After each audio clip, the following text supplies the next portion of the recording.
we know that Bangladesh made significant progress over the years in poverty reduction.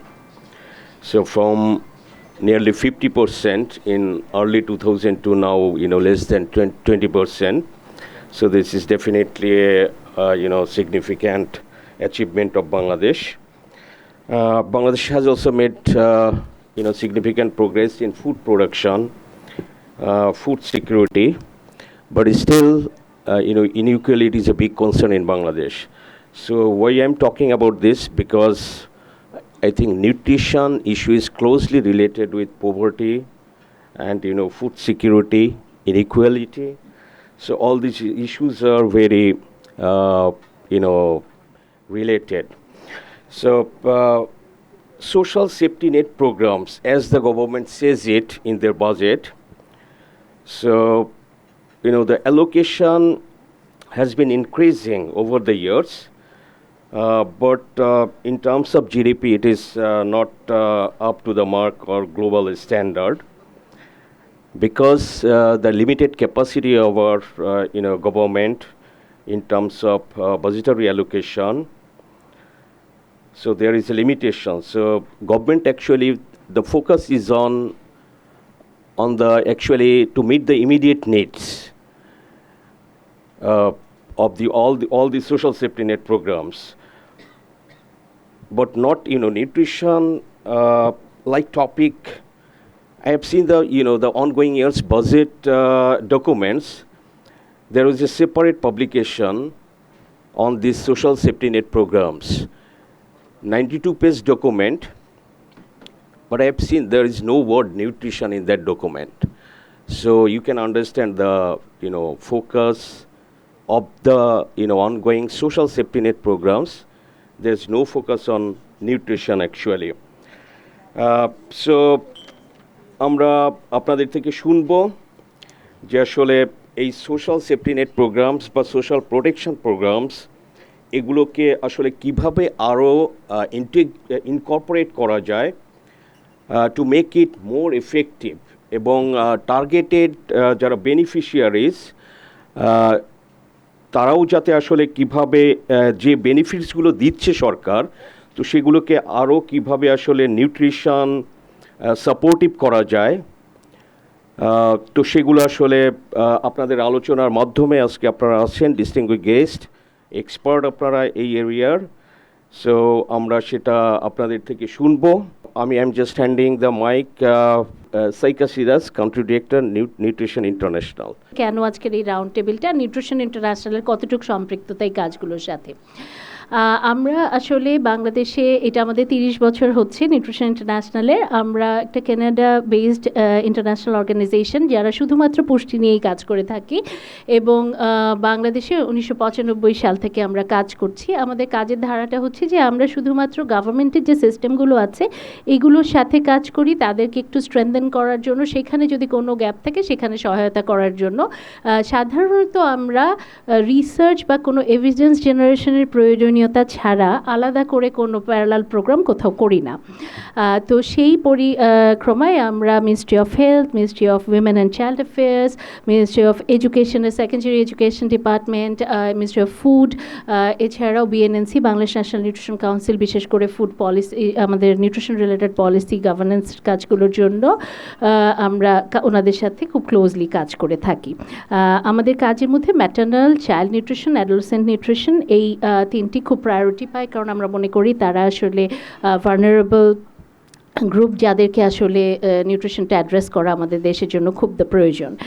তো আমাদের এই governance এবং পলিসির কাজের পথ পরিক্রমায় যখন 2015 সালে ন্যাশনাল নিউট্রিশন পলিসি আসলো এবং সেটার পরবর্তীতে national plan of action for nutrition হলো, তো তখন আমরা বিএনএনসির সাথে যে মানে আলোচনার মাধ্যমে যে জায়গাগুলোতে আসলে কিভাবে ইমপ্রুভ করা যায়, এই প্ল্যানগুলোকে আরও বেটার কীভাবে ইমপ্লিমেন্ট করা যায়, ওই জায়গাটাতে একটু কাজ করার চেষ্টা করলাম। এবং সেটার পরিপ্রেক্ষিতে আমরা কিছু অ্যানালিসিস রিসার্চ ওয়ার্কে সহায়তা করি এবং সেখানের প্রেজেন্টেশন আপনারা হয়তো আরেকটু শুনবেন। সেখান থেকে বেরিয়ে আসে আসলে যে মোস্ট ভালনারেবল যারা আছেন তাদের কাছে পৌঁছাতে হয় যদি পুষ্টি নিয়ে এবং পুষ্টির বার্তা নিয়ে এবং তাদের সেবা নিয়ে, তাহলে আসলে সেফটি নেট বা সোশ্যাল প্রোটেকশন যে প্রোগ্রামগুলো আমরা বলি এইগুলোই হচ্ছে সবচেয়ে ভালো প্ল্যাটফর্ম। কারণ আর যে প্ল্যাটফর্মগুলোতে আছে হেলথের বা অন্যান্য, সেখানে আসলে দেখা যাচ্ছে মোস্ট ভালনারেবলদের অ্যাক্সেসটা একটু কম থাকে। তো সেই কারণে এই প্ল্যাটফর্মগুলোকে কিভাবে আরও নিউট্রিশন অ্যান্ড জেন্ডার রেসপন্সিভ করা যায় সেই জায়গাটাতে কাজ করার জন্য আমরা বিএনএনসিকে সাথে একসাথে কয়েকটি অ্যানালিসিস এবং রিভিউ করি এবং সেটা ক্যাবিনেট ডিভিশনে খালিদ স্যার ভালোই জানেন যে উনি অনেক দেখেছেন জিনিসগুলো, যে এটা এনট্রিপলএসে ন্যাশনাল সোশ্যাল প্রোটেকশন স্ট্র্যাটেজিতে ইনকর্পোরেশনের একটা কথা তখন হয়। কিন্তু স্যাররা একটা খুব ভালো পয়েন্ট তখন বলেছেন যে এই ডেস্ক রিভিউগুলো তো আসলে কাগজ কলম দেখে আপনারা মাঠ পর্যায়ে থেকে কিছু তথ্য নিয়ে আসা প্রয়োজন। সেইটার পরিপ্রেক্ষিতে আমরা একটি প্রজেক্ট করছিলাম, আমান প্রজেক্ট কক্সবাজারে। সেখানে কক্সবাজারে যেহেতু বেশিরভাগ সব প্রোগ্রামগুলোই আছে, সেই প্রোগ্রামগুলোকে আমরা একটা স্ক্যান করি এবং দেখতে চেষ্টা করি যে ন্যাশনাল রিকমেন্ডেশনের সাথে আসলে সাবন্যাশনাল লেভেলে যে কাজগুলো সেইগুলো রিকমেন্ডেশনগুলোকে মিলছে কিনা বা নতুন কোনো গ্যাপ আছে কিনা। সেই পরিপ্রেক্ষিতে আজকের এই গোল টেবিল বৈঠক, যে ফাইন্ডিংসগুলো এসছে এগুলোই শেয়ার করবেন আমাদের এখান থেকে দুজন। তো তারপরে আমরা একটু সবাই মিলে যদি আলোচনা করি, কারণ আমরা জানি যে নীতিগতভাবে সবাই একমত যে সোশ্যাল সেফটি নেটের মধ্যে নিউট্রিশন এবং আছেও বিভিন্ন পর্যায়ে বিভিন্ন জায়গায় নিউট্রিশনকে ইনকর্পোরেশন করা হয়েছে, কিন্তু কাজটিকে আরও কীভাবে স্মুথ এবং সুন্দর করা যায় এবং সেটার মধ্যে আসলেই পুষ্টির উন্নয়নের জন্য কীভাবে ইম্প্যাক্ট রাখা যায় ওই জায়গাটায় আসলে আমরা আইডেন্টিফাই করে কিছু নীতিমালা যদি আমরা বা কিছু কল ফর অ্যাকশন যদি আমরা এখান থেকে পাই, তাহলে সেইটা নিয়ে আমরা ক্যাবিনেট ডিভিশনের সাথে স্যারদেরকে আরও সাপোর্ট করতে পারি এটাকে ফাইনালাইজ করার জন্য। শুরুতেই আমরা একটা প্রেজেন্টেশন দেখব, যেই প্রেজেন্টেশনটা আমাদের Surabhi Mittar, deputy director health economics unit, উনি আমাদের রিজিয়নে আছেন। উনি 12টা দেশের ফাইন্ডিংস দেখাবেন আমাদেরকে, সোশ্যাল প্রোটেকশন কিভাবে কাজ করছে এবং কতটুকু নিউট্রিশনকে ইনকর্পোরেট করা যায় সোশ্যাল প্রোটেকশন প্রোগ্রামগুলোকে, সেটা নিয়ে উনি কথা বলবেন। এবং ওনার গ্লোবাল পার্সপেক্টিভের পরে আমরা বাংলাদেশের যে অ্যানালাইসিসটা করা হয়েছিল, যেটা আমরা কক্সবাজার অঞ্চলে দেখার চেষ্টা করেছি উপজেলা পর্যায়ে, যে সোশ্যাল প্রোটেকশন প্রোগ্রামটা কিভাবে চলছে, সেখানে চ্যালেঞ্জেস, গ্যাপ এবং কোন জায়গায় অপরচুনিটিসগুলো আছে, সেইটা নিয়ে কথা বলবে আমাদের ইফতিয়া জেরিন, যিনি আমাদের টেকনিক্যাল অ্যাডভাইজার আমান প্রজেক্ট। এই দুটো প্রেজেন্টেশনের পর আমরা আলোচনায় চলে যাব। আমি প্রথমে হ্যান্ড ওভার করছি সুরভি মিত্তালকে। Basic pretext for taking up this study is that in Asia, almost every country has a history of social protection programs for several decades. Also, all these countries also have nutrition policies. But integrating nutrition policies into the social protection program had not been on radar of several governments until very recently. We also know that in these regions, in spite of having the social protection programs working for several years, there have been gaps in policies and coverage and investments. Some of the numbers state that only 44.1% of the population in Asia Pacific region has access to at least one social protection benefits. And only 1 in 5 children in a household have access to these policies. So that highlights in a nutshell that the coverage is still not up to what is expected in the Asia region. So in this background, the study that we did was to make social protection program nutrition sensitive, and the scoping review is basically took into account the state and opportunities in the Asia region. So the 12 countries that were covered under this study were Bangladesh, India, Pakistan, Nepal, Sri Lanka, Cambodia, Laos, Vietnam, Indonesia, Timor, Leste, Mongolia, and the Philippines. So the basic idea to do this study was to understand the current trends and scope of integrating nutrition into the social protection program, and also to identify the gaps and opportunities. We intend to find during the study, we intended to find and understand the deeper understanding of the nutrition-sensitive social protection programs and policies, and facilitate the knowledge exchange across different countries of what's working in one country and take it up to the other country. The three major buckets or pipelines under which we have clubbed the different social safety net programs is cash transfers, in-kind transfers, and social feeding in this Asia study. And in very crisp, I'm presenting the numbers over here. A full report is available on Nutrition International website, which can be shared with the delegations here. And so we are presenting the findings and the recommendations in nutshell, and I'm only highlighting selected key understandings from those studies, which will be beneficial for the audience that we have today in this room. So from the cash transfer programs, across the 12 countries, 9 countries have cash transfer programs in Asia, of which only 7 countries have conditional cash transfer programs. Many of these cash transfer programs lack evidence regarding their contribution to nutritional outcomes. So even if the cash transfer programs were meant for the beneficiaries to lead to improved nutrition, but in the program itself, the nutrition outcomes or indicators were not built in. Though there are several programs in the region, including the Mother and Child Benefit Program in Bangladesh, which do have enough potential to contribute to better better dietary and nutrition outcomes in the country. Similar programs in Laos, Pakistan, and Timor were also there, where a small or initial minimal intervention can help to improve the integration of nutrition in the existing programs. So the key opportunities in the existing cash transfer programs that we see is improved targeting. So if the cash transfer programs are targeted towards women, particularly mothers, then there's an increased likelihood of better dietary and nutrition outcomes for both the children, the women, and the other household members in the family. Also, it is important to tailor the design of these programs based on the specific health and nutrition situation of the targeted population or the geographies in which we are working for these particular cash transfer programs. The other opportunity under the cash transfer programs is to incorporate the behavioral change communication. Often, there are great synergies between nutrition, young child feeding, wash, healthy food, dietary diversification, and healthcare practices. And BCCs can help to improve the cash transfer programs benefits to integrate and understand how these different interlinkages can work to improve the nutrition or reduce the malnutrition of the population. Also, integrating nutrition-specific interventions like micronutrient supplements along with cash transfer programs can be beneficial. The third component important to cash transfers is if cash transfer programs can add conditionalities, and some of these conditionalities are important from the healthcare services part of the communities, so that such as growth monitoring promotion sessions can be integrated into the cash transfer programs.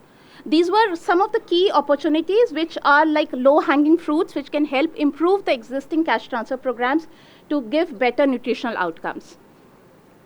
Under the category of in-kind transfers, 6 out of the 12 countries had in-kind food transfer programs: Bangladesh, India, Indonesia, Sri Lanka, Mongolia, and Philippines. The programs largely focus on increased dietary intakes and dietary diversity among beneficiaries, with limited information on the impact of the program.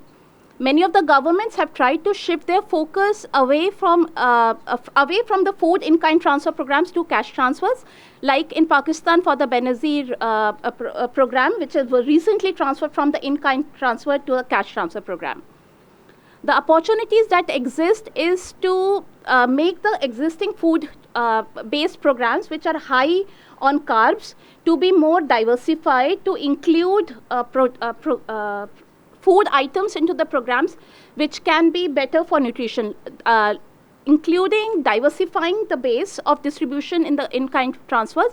Fortified food products is another important entry point, which definitely many countries have already undertaken, including Bangladesh.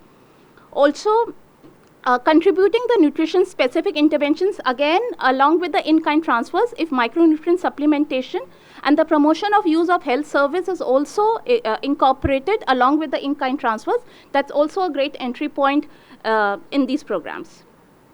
Under the third category of school feeding programs, what we found that 9 countries have implemented school feeding programs, which definitely vary in their duration, designs, and coverage. Most of the countries have the coverage in the school up to the primary level. A lot of secondary, adolescent, and out of schools definitely are not covered in these programs. Some of these countries have also recently undergone review and evaluations and have also led to show that there is a positive results of dietary intake on the nutrition outcomes. Only in few countries full evaluations, only in few countries evaluations have been done. Most of the countries have not done full evaluations of these programs, but there are definitely anecdotal evidences in some of the small regional studies which show there is a positive effect of school feeding programs on nutrition and school performance. The entry points under the school feeding programs is that the focus can be on better diets and nutrition. That means dietary diversification can be incorporated along with increased use of micronutrient fortified food products in the school feeding programs. Also, again here BCC components can be integrated along with supplementation of deworming, wash promotion, and health nutrition education. I think Bangladesh and Indonesia are already addressing these components to address nutrition deficiency. Also, there's an important need to increase the outreach to out-of-school and adolescent girls. Out-of-school children and adolescent girls are very important to be targeted. So, extending the school feeding programs to out-of-school children and adolescent girls will be very helpful to improve the impact of these programs. The two cross-cutting agendas that come across all the 12 countries is the poverty targeting schemes have missed out half of the intended beneficiaries. There is a huge exclusion error that is there, and also nutrition-specific indicators are not included in this program. So even if they do have an impact on nutrition outcomes, it is difficult to measure and show that what the track or monitor those outcomes. And some of it is also being highlighted in the Bangladesh study that will be presented after this. And also another problem is that these programs have been running for years and years, but no systematic evaluations have been done. Systematic evaluations often help the policymakers to make informed decisions based on the data that has been generated. So there's need to do evaluations for some of these programs in each of these countries to make the program designs better for the desired outcomes or the returns to investments that have been done. So in nutshell, the key opportunities from our Asia study is there's a need to strengthen the poverty level linkages across all the key sectors. That means different sectors have to be integrated. There's need to integrate nutrition in the goals, objectives, and the progress indicators of the existing programs. Definitely, when we talk about all the opportunities, it needs increased investments. More investments have to come in to meet or to roll out the opportunities that have been identified. Empowering women in the social protection benefits definitely is going to lead to improved nutrition. Monitoring, evaluation, and learning systems and information systems have to be strengthened. And there's an improving resilience of vulnerable population in the natural disaster and shock related regions is another area that needs to be targeted. বাংলাদেশের কনটেক্সটে আমরা যে একটা national এবং সাবন্যাশনাল লেভেলের যে study করেছি সেটার ফাইন্ডিংসটাই আজকে আমরা এখানে প্রেজেন্ট করব। তো আমরা কেন আসলে এই স্টাডিগুলো করলাম, কিছুটা সাইকাপা এটার ব্যাকগ্রাউন্ড দিয়েছে যে আমাদের যে ন্যাশনাল সোশ্যাল সিকিউরিটি স্ট্র্যাটেজি 2015-তে হয়েছিল, সেখানে আসলে life cycle reach and right based অ্যাপ্রোচের কথা বলেছে এবং রিইনফোর্সেস নিউট্রিশন ইনফরমেশনের কথা বলেছে, এবং একই সময়ে আমাদের ন্যাশনাল নিউট্রিশন পলিসি রিলিজ হয়েছিল এবং এরই পার্ট হিসেবে আমাদের থেকে ন্যাশনাল প্ল্যান অফ অ্যাকশনের যে 6টা থিমেটিক এরিয়া আছে তার মধ্যে একটা সোশ্যাল প্রোটেকশন, যেখানে আমাদের জেন্ডার ইকুয়ালিটি, ওমেন এম্পাওয়ারমেন্ট এবং support income generation aligning with NNS recommendation এটা এসেছে। এবং আমাদের যে নিউট্রিশন ফর গ্রোথের যে 2021 হবে যে কমিটমেন্টগুলো করা হয়েছে, সেখানে এসেছে যে নিউট্রিশন সেন্সিটিভ সোশ্যাল প্রোটেকশন প্রোগ্রামগুলোর হচ্ছে কাভারেজ আরও বাড়াতে হবে। এবং এটা আমাদের সান গ্লোবাল মুভমেন্টেও এটা আমাদের আলাপ হয়েছে। এবং নিউট্রিশন হচ্ছে যে one of the 4 priorities next generation এনট্রিপলেসে, যেটা আমাদের এই 2025তেই অ্যাপ্রুভ হবে। আর এখানে আমাদের যদি দেখি যে এই কমিটমেন্টের উপরে বেস করেই আমরা একটা বোটলনেক অ্যানালাইসিস করেছিলাম for addressing the coverage of nutrition sensitive intervention in Bangladesh. এবং এখান থেকে একটা ফাইন্ডিংস ছিল যে এই সোশ্যাল প্রোটেকশন প্রোগ্রামগুলাই হচ্ছে আমাদের জন্য একটা মেজর প্ল্যাটফর্ম, যেখানে আমরা নিউট্রিশন যে প্রবলেমগুলো আছে সেটা আমরা দূর করতে পারবো। এবং এই ফাইন্ডিংসের উপরে বেস করেই আমাদের হচ্ছে একটা রিভিউ হয়েছে ন্যাশনাল লেভেলে, যেটা ছিল সোশ্যাল সিকিউরিটি প্রোগ্রামের পলিসি এবং প্রোগ্রামের রিভিউ হয়েছে। সেইটার জন্য আমাদের যে অবজেক্টিভগুলো ছিল, ন্যাশনাল যে আমাদের সোশ্যাল সিকিউরিটি প্রোগ্রামগুলো আছে তার ম্যাপিং করা এবং দেখা যে এখানে নিউট্রিশনের গোল, অবজেক্টিভ এবং অ্যাকশনগুলো ইনকর্পোরেটেড আছে কিনা, এবং এখান থেকে একটা পলিসি ব্রিফ ডেভেলপ করা হয়েছে। যে এই পলিসি ব্রিফটা হচ্ছে আমাদের ক্যাবিনেট ডিভিশন এটাকে রিভিউ করেছে এবং এটার উপর বেস করেই হচ্ছে একটা সাজেশন এসেছিল যে এই ন্যাশনাল ডেটার সাথে যদি আমরা সাব ন্যাশনাল লেভেলের ডেটাকে ইনক্লুড করতে পারি তাহলে সেটা এনট্রিপলেসের ক্ষেত্রে চেঞ্জের ক্ষেত্রে হেল্প করবে। তো সেখানে আমাদের যখন adopting a multi sectoral approach for nutrition Aman প্রজেক্টটা যেটা কক্সবাজারে ইমপ্লিমেন্ট হচ্ছে, সেখানে যখন আমাদের অপরচুনিটিটা আসলো সেখানে আমরা আবার হচ্ছে কক্সবাজারে একটা সোশ্যাল সিকিউরিটির ম্যাপিং করলাম, যেখানে আমরা প্রোগ্রামের এটার অবজেক্টিভ ছিল আমরা ম্যাপিং করেছি সোশ্যাল সিকিউরিটি প্রোগ্রামগুলো এবং হচ্ছে আমরা গ্যাপ আইডেন্টিফাই করেছি যে কাভারেজ, ইনক্লুসিভিটি এবং বেনিফিশিয়ারি সিলেকশনের ক্ষেত্রে। এবং আমরা দেখেছি যে এখানে opportunity to include the nutrition and gender sensitivity in the program, সেটাও আমরা দেখেছি। তো এই দুইটা যে ন্যাশনাল এবং সাবন্যাশনাল প্রোগ্রামের ফাইন্ডিংসটাই এখানে আমরা প্রেজেন্ট করব। এবং এই ফাইন্ডিংস অ্যান্ড রিকমেন্ডেশনগুলোকে আমরা 6টা ডোমেনে ক্যাটাগরাইজ করেছি। যেমন একটা হচ্ছে program design and selection process, nutrition sensitivity, gender responsiveness, implementation, monitoring and coordination mechanism, resource allocation, disaster and climate vulnerabilities. আমরা প্রোগ্রাম ডিজাইন অ্যান্ড সিলেকশনের ক্ষেত্রে যদি দেখি আমাদের দেশের যেই সোশ্যাল সিকিউরিটি প্রোগ্রামগুলো আছে এখানে আমাদের ইকোনমিক ভালনারেবিলিটিটাকে আমরা টার্গেট করি। আমরা নিউট্রিশন ভালনারেবল পপুলেশন সেটাকে টার্গেট করে আমরা কিন্তু আসলে প্রোগ্রামটা ওইভাবে আমরা ডিজাইন করি না। আমরা যদি জিওগ্রাফিক্যাল এরিয়ার কথা চিন্তা করি তাহলে ম্যাক্সিমাম প্রোগ্রামগুলোই আমাদের রুরাল ফোকাসড, আরবান ফোকাসড খুবই কম প্রোগ্রাম। এবং ন্যাশনাল রিভিউ যেখানে 120+ প্রোগ্রামকে রিভিউ করা হয়েছে ছিল সেখানে দেখা গেছে মাত্র 2টা প্রোগ্রাম যেটাকে আরবান ফোকাস করে করা হয়েছে। তারপর যেটা হচ্ছে যে ডিফারেন্ট ডিপার্টমেন্ট কিন্তু বিভিন্ন ধরনের প্রোগ্রাম ইমপ্লিমেন্ট করছে, বাট সেটা আসলে লাইফ সাইকেল অ্যাপ্রোচে যাচ্ছে সেটা আমরা বলতে পারবো না যে ডিফারেন্ট এজ গ্রুপের জন্য ডিফারেন্ট প্রোগ্রাম হচ্ছে ডিজাইন করা হচ্ছে। বাট এরকম কোনো মেকানিজম নেই যে একটা প্রোগ্রাম থেকে একটা এজ গ্রুপ যখন অটোমেটিক্যালি আরেকটা প্রোগ্রামে শিফট হয়ে যাবে, সেই লাইফ সাইকেল অ্যাপ্রোচটা আমাদের এখানে মিসিং। আর আমাদের যে সাব ন্যাশনাল লেভেলের যে সিলেকশন ক্রাইটেরিয়াগুলো আছে এটা মোস্ট অফ দ্য ক্ষেত্রে হচ্ছে আউটডেটেড এবং আমাদের যে current socio economic and nutritional need আছে সেটাকে আসলে অ্যাড্রেস করতে পারছে না।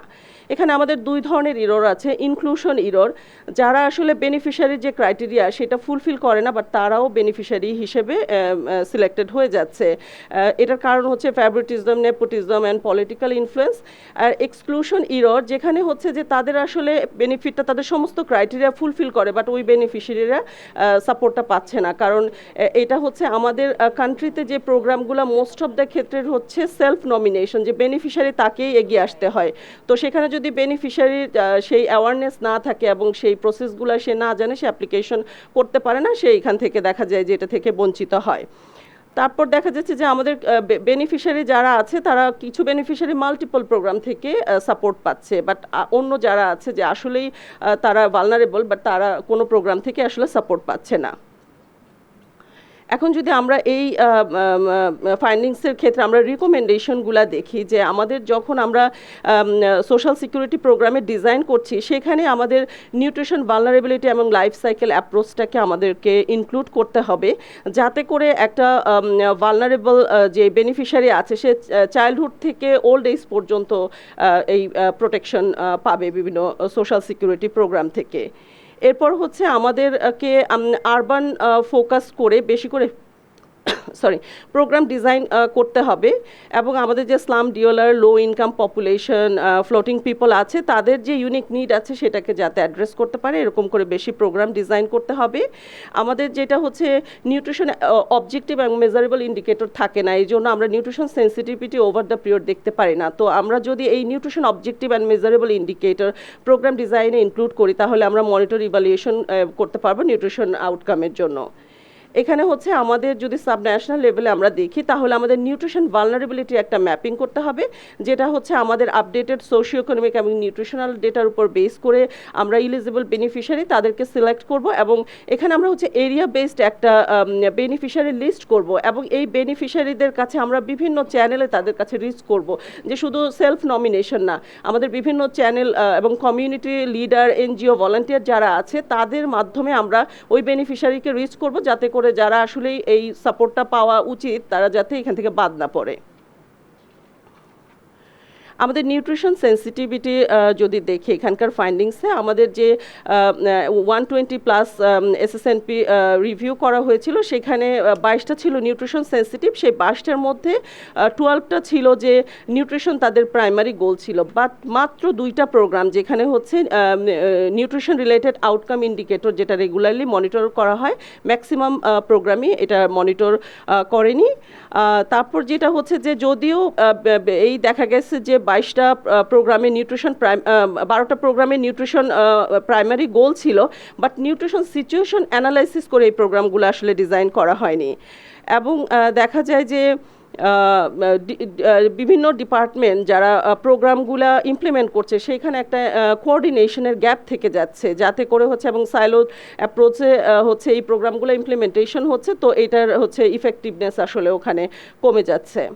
এখন যদি আমরা সাবন্যাশনাল লেভেলে দেখি তাহলে হচ্ছে নিউট্রিশন ভালনারেবিলিটিগুলোকে সিলেকশন ক্রাইটেরিয়াতে ইনক্লুড করা হয়নি, একমাত্র ন্যাশনাল নিউট্রিশন সার্ভিসে কে রোবাস্ট যেখানে হচ্ছে নিউট্রিশনকে ইনক্লুড করা হয়েছে, বাট অন্যান্য এসএসপিস হচ্ছে নিউট্রিশনকে ইনডাইরেক্টলি আসলে অ্যাড্রেস করেছে। এরপর আমরা যদি দেখি এসবিসিসি অ্যাক্টিভিটিস ফর নিউট্রিশনের জন্য এটা বিভিন্ন এসএসপিতে ইনক্লুড করা হয়েছে, but essential nutrition education component যেটা সেটা মোস্ট অফ দ্য ক্ষেত্রে আসলে মিসিং।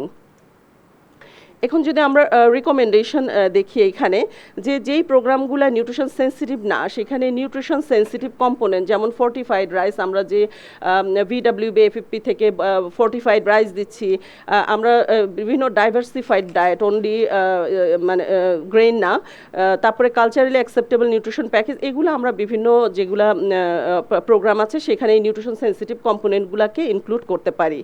এরপর আমাদের হচ্ছে যে এসবিসিসি, এটা নিউট্রিশনের জন্য আমরা জানি যে এটা খুবই ইম্পর্ট্যান্ট একটা কম্পোনেন্ট, এখানে আমাদের বেশি করে ফান্ডিং করে বিভিন্ন প্রোগ্রামের যে ডেলিভারি প্ল্যাটফর্ম আছে যেখান থেকে বেনিফিশিয়ারি বেনিফিট নিতে আসছে সেই জায়গা থেকে এই নিউট্রিশনের মেসেজগুলো হচ্ছে আমাদেরকে ডেলিভারি করতে হবে। আমরা যদি জেন্ডার রেসপন্সিভনেস দেখি তাহলে আমাদের অলমোস্ট অল প্রোগ্রামেই কিন্তু আমাদের হচ্ছে ওমেনরা এলিজিবল বেনিফিশিয়ারি, বাট এবং কিছুতে হচ্ছে এক্সক্লুসিভলি শুধু ওমেনদের জন্যই টার্গেট করা হচ্ছে, বাট তারপরেও যেখানে আমাদের স্ট্রাকচারাল ব্যারিয়ারের ক্ষেত্রে যে বেনিফিশিয়ারি তার যে বেনিফিটটা পাওয়ার কথা সেইটা আসলে পাচ্ছে না, কারণ সে যে বেনিফিটটা পাচ্ছে সেই তার রিসোর্স এবং অন্যগুলো হচ্ছে কন্ট্রোল করছে তার ফ্যামিলি মেম্বার, তার হাজব্যান্ড, তার মাদার ইন ল, সেইখানে সে আসলে এটার ফুল বেনিফিটটা আসলে এখানে পাচ্ছে না। তারপর হচ্ছে যে আমাদের যে প্রোগ্রামগুলো আছে সেইখানে হচ্ছে আমাদের ইন্টারভেনশনগুলোতে আমরা যে রুট কজ আছে যে জেন্ডার ইনইকুয়ালিটির সেইটা আমরা আসলে সেইভাবে অ্যাড্রেস করতে পারছি না। আমরা যদি সাবন্যাশনাল লেভেলে দেখি এখানেও আমাদের হচ্ছে কালচারাল এবং সোশ্যাল নর্ম হচ্ছে জেন্ডার ফোকাস ইনিশিয়েটিভকে আমাদের হ্যাম্পার করছে। স্পেশালি আমরা কক্সবাজারে যখন স্টাডি করেছি আমরা দেখেছি যে ওখানে এডুকেশন হার ফিমেলদের মধ্যে লো এবং তাদের কিন্তু ওভাবে মোবিলিটির প্রবলেম আছে, তো তারা সেখানে বেনিফিটগুলো ওভাবে তারা নিতে পারছে না। তারপর যখন আমরা হচ্ছে এমনভাবে আমাদের হচ্ছে এবং ওমেনরা ম্যাক্সিমাম ক্ষেত্রে দেখা যায় তারা নিজের থেকে তার ফ্যামিলির ওয়েলবিং এটা বেশি চিন্তা করছে, এই জন্য যেই বেনিফিটটা আসলে তার জন্য পাওয়ার কথা সেটা হয়তো সে তার ফ্যামিলির পিছনে খরচ করে দিচ্ছে। এরপর যদি আমরা এখানে রিকমেন্ডেশনে দেখি যে আমাদেরকে স্ট্রাকচারাল ব্যারিয়ার যেগুলো আছে সেইটাকে আমাদের হচ্ছে বিভিন্ন ইন্টারভেনশন এই এসএসএনপির মধ্যে ইনক্লুড করে এগুলাকে আমাদেরকে রিমুভ করতে হবে, যাতে করে ওমেনদের হচ্ছে control over resource and decision making power তাদের ইমপ্রুভ করে। আমাদের কিছু সোশ্যাল সিকিউরিটি প্রোগ্রাম টেইলরিং করতে হবে, যাতে করে যারা ভালনারেবল যেমন ফিমেল হেডেড হাউসহোল্ড তারা হচ্ছে equitable access to resource and support বিভিন্ন সোশ্যাল সেফটি নেট প্রোগ্রাম থেকে পায়। তারপরে আমাদের সাবন্যাশনাল লেভেলের এখানে যেটা ছিল যে জেন্ডার স্পেসিফিক ইন্ডিকেটরগুলা মনিটরিং ফ্রেমওয়ার্কে ইনক্লুড করতে হবে to evaluate the impact of SSNP on women and girls. তারপর আমাদের যে এসএসপি ইমপ্লিমেন্টার্স আছে তাদের ট্রেনিংয়ে আমাদের জেন্ডারকে ইনক্লুড করতে হবে, যাতে করে তারা ওমেনদের মাঝখানে হচ্ছে অ্যাওয়ারনেস বিল্ড আপ করতে পারে ওমেন এম্পাওয়ারমেন্ট এবং অন্যান্য ক্ষেত্রে। আমরা যদি ইমপ্লিমেন্টেশন মনিটরিং কোঅর্ডিনেশনের ক্ষেত্রে দেখি, ম্যাক্সিমাম ক্ষেত্রে আমাদের হচ্ছে যে ডিপার্টমেন্টগুলোতে বিভিন্ন প্রোগ্রাম ইমপ্লিমেন্ট হচ্ছে সেখানে হচ্ছে আমাদের লোকাল গভর্নমেন্ট রিপ্রেজেন্টেটিভের উপর হাইলি ডিপেন্ডেন্ট। কারণ হচ্ছে দেখা যাচ্ছে যে যদি আমরা ফর এক্সাম্পল ডিডাব্লিউ এর কথা ধরি, উপজেলা লেভেলে অফিসিয়াল আছে, তার নিচে কিন্তু নেই। কক্সবাজারের কথা যদি আমরা চিন্তা করি, দেখা যাচ্ছে একজন অফিসার 3টা উপজেলাতে সাপোর্ট দিচ্ছে, কারণ ম্যাক্সিমাম জায়গায় পজিশনটা ভ্যাকেন্ট। তো সেখানে তাকে খুব অ্যাক্টিভলি এনগেজ হয়ে তার সিলেকশন প্রসেসের মধ্যে আসলে ওভাবে করে সময় দেওয়াটা আসলে ডিফিকাল্ট হয়ে যায়। তারপর যেটা হচ্ছে যে মোস্ট অফ দ্য ডিপার্টমেন্ট তাদের যে প্রোগ্রামগুলো সেইখানে হচ্ছে ডিজিটাল এবং অটোমেশন করার চেষ্টা করছে, কিন্তু আমাদের হচ্ছে সেখানে হচ্ছে লিমিটেড ডিজিটাল লিটারেসি এবং যে আউটডেটেড ডেটা থাকে ডিস্ট্রিক্ট লেভেলে, সেখানে আমরা আসলে বেনিফিশিয়ারিদের আসলে ওভাবে সিলেক্ট করতে পারছি না, কারণ আমাদের অ্যাডুকেট ডেটা ওখানে নাই। বিশেষ করে যারা ওল্ডার অ্যাডাল্ট এবং ডিসেবল ইন্ডিভিজুয়াল আছে তারা কিন্তু আসলে এই বেনিফিটগুলো থেকে বাদ পড়ে যাচ্ছে। তারপরে হচ্ছে আমাদের যে কোঅর্ডিনেশনগুলো ডিপার্টমেন্টগুলোর মধ্যে একটা খুবই উইক, এবং বেনিফিশিয়ারি যে ডেটাবেজ আছে সেইখানের মধ্যে কোনো ইন্টারঅপারেবিলিটি নাই, যে একটা বেনিফিশিয়ারি যখন একটা প্রোগ্রাম থেকে বেনিফিট পাচ্ছে সেখানে আরেকটা প্রোগ্রামে যখন তাকে এনরোল করা হবে সেটা দেখায়। এখানে আমরা এক্সাম্পলে বলতে পারি আমাদের ডিজিএইচএস এর যে হেলথ ম্যানেজমেন্ট ইনফরমেশন সিস্টেম আছে সেখানে কিন্তু প্রেগনেন্ট মা যারা আছে বা ল্যাকটেটিং মা সেখানে তাদের ডেটা আছে, সেটা আমাদের যদি ডিডাব্লিউ এর যে প্রোগ্রামে যখন আমরা এমসিবিপি প্রোগ্রাম করছি সেখানে আমরা দেখতে পারি, তাহলে কিন্তু এখানে আমাদের কাজটা অনেক সহজ হয়ে যেত, বাট কিন্তু আমাদের এই ইন্টারঅপারেবিলিটিটা নেই। এখানে যদি আমরা রিকমেন্ডেশনে দেখি, আমাদের ইন্টার মিনিস্ট্রিয়াল কোঅর্ডিনেশনকে ইমপ্রুভ করতে হবে এবং একটা ডেটাবেস ডেভেলপ করতে হবে যেটাতে ইন্টারঅপারেবিলিটি থাকবে যাতে বিভিন্ন ডিপার্টমেন্ট সিনার্জিতে কাজ করতে পারে। আমাদের একটা ন্যাশনাল কোঅর্ডিনেশন মেকানিজম ডেভেলপ করতে হবে বিভিন্ন মিনিস্ট্রির মধ্যে, যাতে করে আমরা প্রোগ্রাম ডুপ্লিকেশনটা হচ্ছে কমাতে পারি এবং সিনার্জিটা বাড়াতে পারি, যাতে করে যারা আসলেই ডিজার্ভ করে এই প্রোগ্রাম তাদের কাছে এটা পৌঁছে যায়।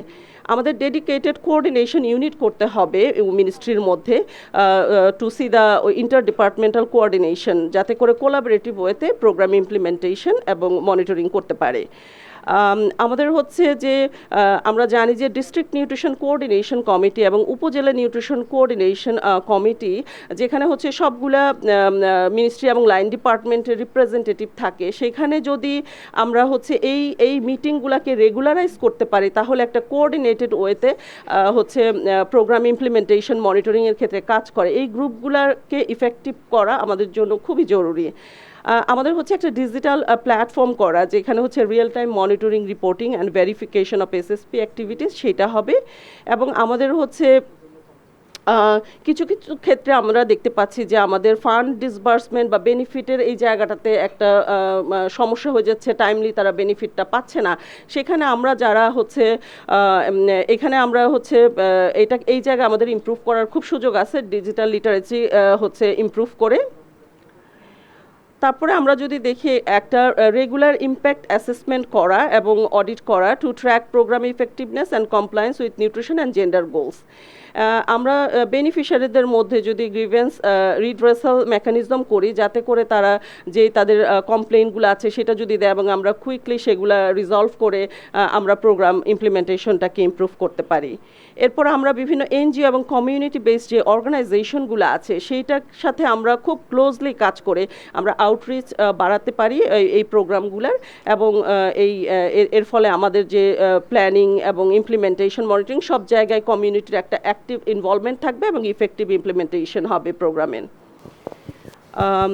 রিসোর্স অ্যালোকেশনের ক্ষেত্রে যদি আমরা দেখি তাহলে দেখা গিয়েছে যে আমরা একটা ট্রেন্ড দেখেছিলাম ন্যাশনাল লেভেলের ইভ্যালুয়েশনটা করার সময়, যে সেখানে দেখা গেল যে আমাদের বাজেট প্রতি বছরই কিছুটা বাড়ছে, বাট সেটা আসলে ওই হারে বাড়ছে না যেটা আমাদের যে প্রভার্টি যে হারে ইনক্রিজ হচ্ছে বা নিউট্রিশনাল নিড যে সেইটাকে আসলে ট্যাকেল করতে পারে সেভাবে আসলে বাড়ছে না। আমাদের হচ্ছে যেটা আমরা যদি দেখি যে আমাদের যে নিউট্রিশন সেন্সিটিভ ওই যে 22টা প্রোগ্রামের কথা আমি বললাম, সেই প্রোগ্রামটা আমাদের যত সোশ্যাল সেফটিনেট বেনিফিশিয়ারি আছে তার 1/3 হচ্ছে এই প্রোগ্রামগুলো কাভার করছে। বাট যদি বাজেট অ্যালোকেশন দেখি তাহলে দেখতে পারি বড় বড় যে সোশ্যাল সেফটিনেট প্রোগ্রামগুলোর বাজেট আছে সেখানে এই প্রোগ্রামগুলো একটিও আসলে নেই, বাট আমরা বেনিফিশিয়ারি কাভারেজ কিন্তু এই প্রোগ্রামগুলো দিয়েই বেশি করছি। তারপর যদি এখানে আমাদের রিকমেন্ডেশন যে আমাদের এই বাজেট অ্যালোকেশন করতে হবে এসএসসির জন্য to address rising demand, inflation and expanding demographic coverage. তারপরে আমাদের যেটা হচ্ছে আমাদের ভার্টিক্যাল এক্সপানশনের উপর ফোকাস করতে হবে, যে সেপারেট বা ইন্ডিভিজুয়াল যে প্রোগ্রামগুলো আছে সেখানে নিউট্রিশন ফোকাস করতে হবে এবং হরিজন্টাল এক্সপানশন করে এই নিউট্রিশন সেন্সিটিভ প্রোগ্রামগুলোকে জিওগ্রাফিক্যালি এটাকে হচ্ছে কাভারেজ বাড়াতে হবে। আমরা যদি ডিজাস্টার ক্লাইমেট ভালনারেবিলিটি যেটা আমাদের কক্সবাজারের ক্ষেত্রে প্রযোজ্য, আমরা দেখেছি যে এই প্রোগ্রামগুলোর ফ্লেক্সিবিলিটি অ্যাডাপ্টেবিলিটি ওভাবে নেই যে ক্লাইমেট ভালনারেবিলিটি বা কোনো একটা ডিজাস্টার হলে সেখানে যে অ্যাডিশনাল প্রোটেকশন দিবে ওই গ্রুপকে সেইটা আমাদের আসলে নেই। তো এখানে আমাদের যেটা করতে হবে যে আমাদের এই এসএসপি যখন আমরা ডিজাইন করব তখন সেইখানে আমাদের ইমার্জেন্সি সাপোর্ট মেজারগুলা বা সেই অ্যাডাপ্টেবিলিটি যাতে থাকে সেই জিনিসটা আমাদেরকে এনশিওর করতে হবে। আমরা তো শুনলাম যে গ্লোবাল পার্সপেক্টিভ থেকে 12টা দেশে এশিয়াতে যে স্টাডিটা হয়েছে সেখান থেকে আমরা জানতে পারলাম যে সোশ্যাল সিকিউরিটি প্রোগ্রামগুলো কিভাবে রান করছে, কিভাবে আমরা এটাকে নিউট্রিশন সেন্সিটিভ করতে পারি। পাশাপাশি আমরা কিন্তু বাংলাদেশের একটা উপজেলাতে এই প্রোগ্রামটা এই স্টাডিটা করে দেখলাম যে সেখানে কোথায় কোথায় গ্যাপ এবং কিভাবে এই জায়গাগুলো কক্সবাজার জেলাতে আমরা করে দেখলাম যে সেখানে আমাদের সোশ্যাল সিকিউরিটি প্রোগ্রামটা কিভাবে চলছে, সেখানের গ্যাপগুলো কি, সেখানে চ্যালেঞ্জেসগুলো কি, এবং সেখান থেকে পাওয়া কিছু রিকমেন্ডেশন দেখলাম। এখন আসলে আমরা একটু চলে যেতে চাই মাইশা বেগম আপার কাছ থেকে, যিনি আমাদের ভালনারেবল ওম্যান বেনিফিট প্রোগ্রামের একজন গ্রহীতা, এবং মাইশা বেগম আপা এসছেন আমাদের সুদূর মহেশখালী উপজেলা থেকে, এবং মাইশা আপার কাছ থেকে আমরা ওনার এক্সপেরিয়েন্স, অভিজ্ঞতা, সোশ্যাল সিকিউরিটি প্রোগ্রামে থেকে উনি কিভাবে বেনিফিটেড হলেন, কতটুকু হলেন, এটা আমরা শুনবো। আপা যেহেতু মহেশখালীর ভাষায় কথা বলবেন, তো আমরা যদি মাঝখানে আপার কথার মাঝখানে যদি ট্রান্সলেশনের দরকার হয় বাংলা অথবা ইংরেজিতে, তাহলে আমাদের একজন কলিগ আছেন সিনা ভাই, উনি ওইটা হয়তো ক্লারিফিকেশন দেবেন। আর বিজেরি খাড়মাই যে আর বেশি উপহার করি 2 বছর ধরে হাইয়ারে ফুয়াশা লেখাপড়া করি থাকি মানুষ ইলম দিন মজুরি জামাইয়া হাজ করে ইলহনও কুলই না পারি বুঝছেন।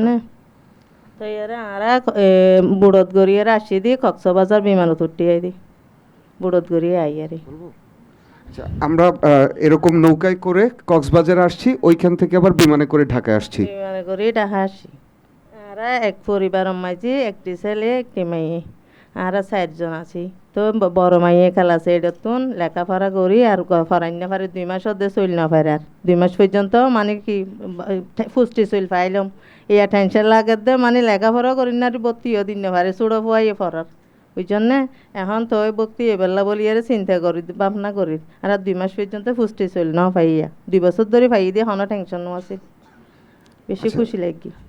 ওনার বড় মেয়ে 8 পর্যন্ত পড়েছে, কিন্তু গত জানুয়ারি মাস থেকে যেহেতু পুষ্টি চালটা আর পাচ্ছে না, সো আর্থিক কারণে উনি আর মেয়েকে স্কুলে পাঠাচ্ছেন না এই মুহূর্তে, কিন্তু ছেলেরটা কন্টিনিউ করছেন। স্বামীর দিন মজুরি কাজ করে, প্রতিদিনও পাই না, কাজ কম।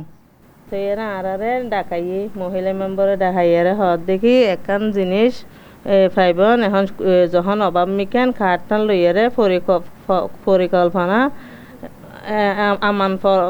আমান প্রকল্প মাইজি আরারে ডাকাইয়ারে হওয়ার দেখি এন্ডেল একান বিজুরি খাট ফাইবন ইয়াল্লা খাইলে অন্য এখান লাভ হইবা হয়ে উঠতেন নেশা মহিলা মেম্বারে দিয়ে আরারে মানিক হাইয়ান আর বহুত উপকার হয়েছে। ফুয়ারে লেখাপড়াও করাইয়েই বেগিং করিত আর কি ইয়ার লই আরে ফুস্টিস চললে মাসে 31 কেজি ধরে চল দিয়ে আরে ইয়ার লই জামাইয়ে দিস মজুরি হাজ করে ইয়ার লই চললি।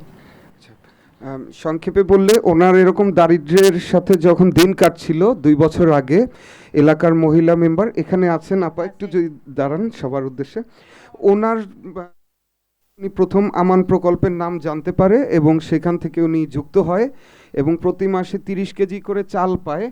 এই 30 কেজি চাল পেয়ে উনি যেটা বলল যে এই টাকাটা উনি অন্য জায়গায় খরচ করতে পেরেছেন ছেলে মেয়েদের লেখাপড়ার পেছনে গত 2 বছর।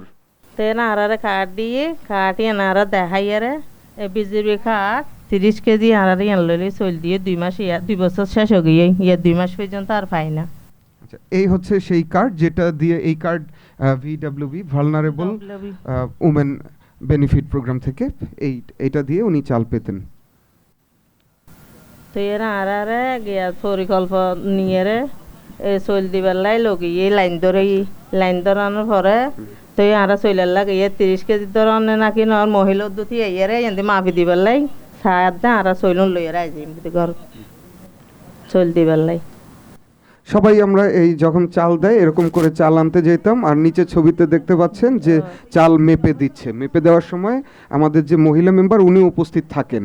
থাকি আর মাফি দেয় 30 কেজি চইল হন হম দেননি কিছু নিয়ে চাই আর পরিষদ মাঝে যায়। তো এর সচেতন হইবেলা বলি একদিন শিখে বললে কিভাবে খাইব, কিভাবে দুই ফা আলিয়ারে রান্না করবো, কিভাবে চল রান্ধিয়ে খাইব, আর সচেতন করি পেলে এটা পরিষদ মাঝে দেখাই। আচ্ছা, তো চাল বিতরণ ছাড়াও এই পরিষদের মধ্যে হচ্ছে কিভাবে সঠিকভাবে রান্না করতে হবে, কিভাবে খাবার কাটতে হবে, তরকারি সবজি কাটতে হবে এবং কিভাবে পুষ্টি মেনটেন করতে হবে, এই বিষয়েও আমাদের ভিডিও দেখায় শেখানো হয়। আর ওই ছবিটায় আমি ভিডিও দেখছিলাম সেদিন। তো এরা আরারে পুষ্টি চল দিয়ে রান্না করি বেলা দুই ফেলার তরহারি বিয়া কিন্তু ওই দেশটির মাঝে লই খাড়িবার আগতে দুই ফালাইয়ারে দেশটির মাঝে রাখিয়ারে তো এর কুড়িয়ারে রান্না করবো। ভিডিওতে যেগুলো শিখি এগুলো আবার বাসায় এসে আমরা করি, যেমন ওই যে পুষ্টি চাল এই পাশে আমি ধুয়েছিলাম, আবার তরকারি অবশ্যই কাটার আগে ধুতে হবে, এগুলো ওখান থেকে ভিডিও থেকে শিখে এসে আমরা বাসায় এগুলো ফলো করি। আর বাদ রাঁধিয়ে তরহারি পরিষ্কার দুই ফেলাইয়ে আর ফুয়ারো হই দেখু তিনশি কিভাবে রান্না করে খ্যাং করে হাই বের হবি শিখ ইতার পেন্দি বয়ে হই এন্দি বয়ারে সস্তা তরহারি মাঝেরি এই দুই ফালি আর কুড়ি বেলা বসিতি রান্না করি বেলাই ভাত রাঁধিয়ে পুষ্টি চল রাঁধি বেলাই সবজি করি। মেইনলি দুইটা জিনিস বলেছেন, একটা হচ্ছে যে উনি শিখে এসে ওনার ছেলে মেয়েদেরকেও এটা শেয়ার করেন যে এটা শেখো যে কিভাবে আসলে এটা তোমাদের পরে কাজে লাগবে। আর একটা হচ্ছে যে সস্তা সবজির কথা বলেছেন, যে সস্তা সবজি দিয়েও ভালো পুষ্টি পাওয়া সম্ভব, এটাও উনি তার ছেলে মেয়েকে বলেন। তো এরা আর তুমি পরিষদ মাঝে চইলালা যায় 2 মাইল পর্যন্ত আড়ে কষ্ট করে যা পরে যদি কি জ্বর বৃষ্টি হইলে আর সপ্তাহে উদ্দ চইলালা যাই না পারি কষ্ট হয়ে যা কই বেশি সদর বদর ফত তো আরে চইলালা যাই বেলা কাট লই বাইরে। তো আমরা যখন চাল আনতে এরকম যাই অনেক দূরে দূরে যেতে হয়, যেমন আমার বাড়ি থেকে 2 কিলোমিটার দূরে, তো সেই বস্তা নিয়ে আবার হেঁটে আসাও অনেক সময় কষ্ট হয়, অনেক সময় সাপোর্ট করার কোনো জন্য কাউকে পাওয়া যায় না। আর বিশেষ করে যখন ঝড় বন্যা বা সাইক্লোন হয় তখন হচ্ছে এই সমস্যাগুলো বেশি হয়। পুষ্টির ভাত রাঁধিয়ে আর আনিয়ে দেখি ধন্যবাদ। এই যে পুষ্টির ভাত সবাই মাইশা আপার একদম রিয়েল এক্সপেরিয়েন্সটা শুনলাম, আর তার পাশাপাশি আমরা দেখলাম যে আমাদের স্টাডিগুলো থেকে কি চলে এসছে। তো এখন আমার মনে হয় আমরা একটু চলে যাই আমাদের মূল পর্বে, যেখানে আমরা একটু ডিসকাশন করব আমাদের সামাজিক যেই সুরক্ষা প্রোগ্রামগুলো, কর্মসূচিগুলো রয়েছে, সেগুলোকে আমরা কিভাবে আরও বেশি সাধারণ মানুষের ও জীবনমানের উন্নয়নের জন্য, স্বাস্থ্যের উন্নয়নের জন্য কতটুকু পুষ্টি বান্ধব করে তুলতে পারি। কেমন? তো আমি প্রথমে আমি রিকোয়েস্ট করছি Mohammad Mamunur Rashid, social protection officer WFP, ওনার কাছে আমার প্রথম প্রশ্ন সেটা হচ্ছে যে মামুন ভাই, আমাদের সামাজিক সুরক্ষা কর্মসূচিগুলোকে আরও বেশি পুষ্টি সংবেদনশীল যদি আমরা করে তুলতে চাই, তাহলে তার জন্য এন্ট্রি পয়েন্টগুলো কি কি আছে, এটা এক নাম্বার। দ্বিতীয়ত হচ্ছে, আপনি যেহেতু অনেক দিন ধরে WFP-তে কাজ করে আসছেন এবং সোশ্যাল প্রোটেকশনের আপনি একজন এক্সপার্ট, আমরা আপনার কাছে জানতে চাইবো যে আপনি কি এমন কোনো সফল প্রোগ্রাম বা এমন কোনো গুড প্র্যাকটিসের কথা উল্লেখ করতে পারেন কিনা, যেটা বাংলাদেশে গ্রহণ করলে সেটা আমাদের সোশ্যাল সিকিউরিটি প্রোগ্রামটা আরও বেশি নিউট্রিশন সেন্সিটিভ বা নিউট্রিশন অ্যান্ড জেন্ডার রেসপন্সিভ হতে পারে। বিশ্ব খাদ্য কর্মসূচি বাংলাদেশে এই বছর 50 বছর পূর্তি পার করেছে। 50 বছর যাবৎ আমরা কাজ করছি। সো আমি একেবারেই আমাদের বাস্তবায়ন অভিজ্ঞতার জায়গা থেকে কথা বলবো। ওয়ার্ল্ড ফুড প্রোগ্রাম বর্তমানে বাংলাদেশ গভর্নমেন্টকে লাইফ সাইকেলের 3টা প্রোগ্রামে সরাসরি কাজ করছে। একটা হচ্ছে আর্লি ইয়ার্সে mother and child benefit programme, যেটা মহিলা ও শিশু বিষয়ক মন্ত্রণালয় বাস্তবায়ন করছে। স্কুল ফিডিং প্রোগ্রাম, যেটা ministry of primary and mass education বাস্তবায়ন করছে, এবং পাশাপাশি ভালনারেবল উইমেন বেনিফিট প্রোগ্রাম, যেটা মহিলা ও শিশু বিষয়ক মন্ত্রণালয় বাস্তবায়ন করছে। সো এই 3টা প্রোগ্রামে যুক্ত থাকার সুবাদে আমাদের যে অভিজ্ঞতা হয়েছে, সেই অভিজ্ঞতা থেকেই হয়তো কিছু আপনাদের সাথে শেয়ার করব এই লিমিটেড টাইমে। আপা যেটি বলছিলেন যে সোশ্যাল প্রোটেকশন প্রোগ্রামগুলোকে নিউট্রিশন সেন্সিটিভ করার এন্ট্রি পয়েন্টগুলো কি, আমি একটু এন্ট্রি পয়েন্টও বলবো, পাশাপাশি চ্যালেঞ্জগুলোও একটু বলবো। Social protection program nutrition sensitive করার প্রথম এন্ট্রি পয়েন্ট হচ্ছে যে আমরা টার্গেটিংটা কিভাবে করছি। আমরা যে টার্গেটিংটা করছি বেনিফিশিয়ারিদের, সেটা আসলে নিউট্রিশনালি ভালনারেবল পপুলেশনকে টার্গেট করছি কিনা। তো সেই জায়গায় যদি আমরা এখন ন্যাশনাল সিনারিওটা দেখি, অনেক ইমপ্রুভমেন্ট হয়েছে, বাট এটাও ট্রু যে এখন সোশ্যাল সেফটি নেট প্রোগ্রামে, লাইফ সাইকেল প্রোগ্রামে 71% অ্যালোকেশন দিচ্ছি আমরা ওল্ড এজ অ্যালাউন্সে, যেটা আপনার টোটাল পপুলেশনের 10%। আনফর্চুনেটলি এই টোটাল পপুলেশনের 10% নিউট্রিশনালি ভালনারেবল, যারা 1000 গোল্ডেন ডেইজে থাকছে, তারাও টোটাল পপুলেশনের 10%, এবং তারা সোশ্যাল প্রোটেকশনের মাত্র 4% অ্যালোকেশন পাচ্ছে। সো টার্গেটিংয়ে গভর্নমেন্ট কোথায় প্রায়োরিটি করবে, সেটা একটা বড় পয়েন্ট রয়ে যায়।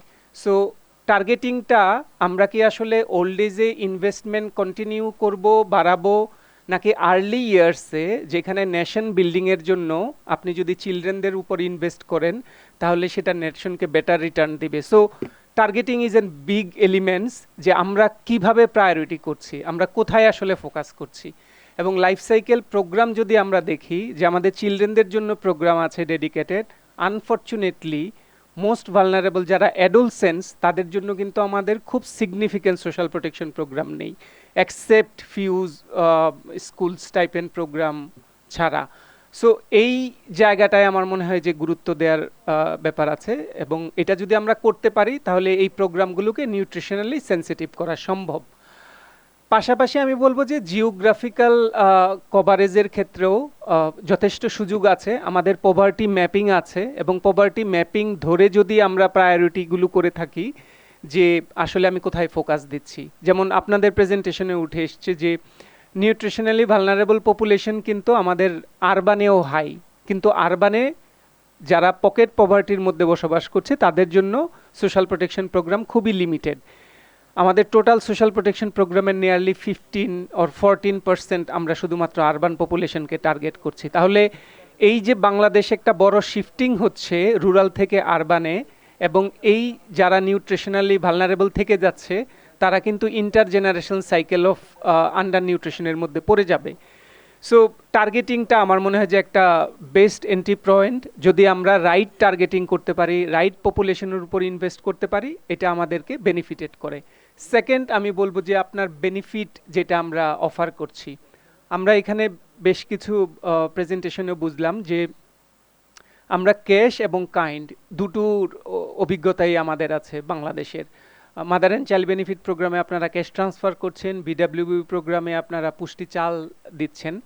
এখন এই বেনিফিট প্যাকেজটা আসলে কতটুকু এডিকুয়েট, আপনি লাইফ সাইকেলের ওই স্টেজে মানুষটার যে নিউট্রিশন রিকোয়ারমেন্ট আছে তার কতটুকু আসলে সোশ্যাল প্রোটেকশনের মাধ্যমে আমরা ফুলফিল করব, সেইটা একটা বড় গুরুত্বপূর্ণ পয়েন্ট। 800 টাকা যদি আমরা কনসিডার করি একজন প্রেগনেন্ট এবং ল্যাকটেটিং মায়ের যে নিউট্রিশন রিকোয়ারমেন্ট, তার আসলে কতটুকু পূরণ করছে।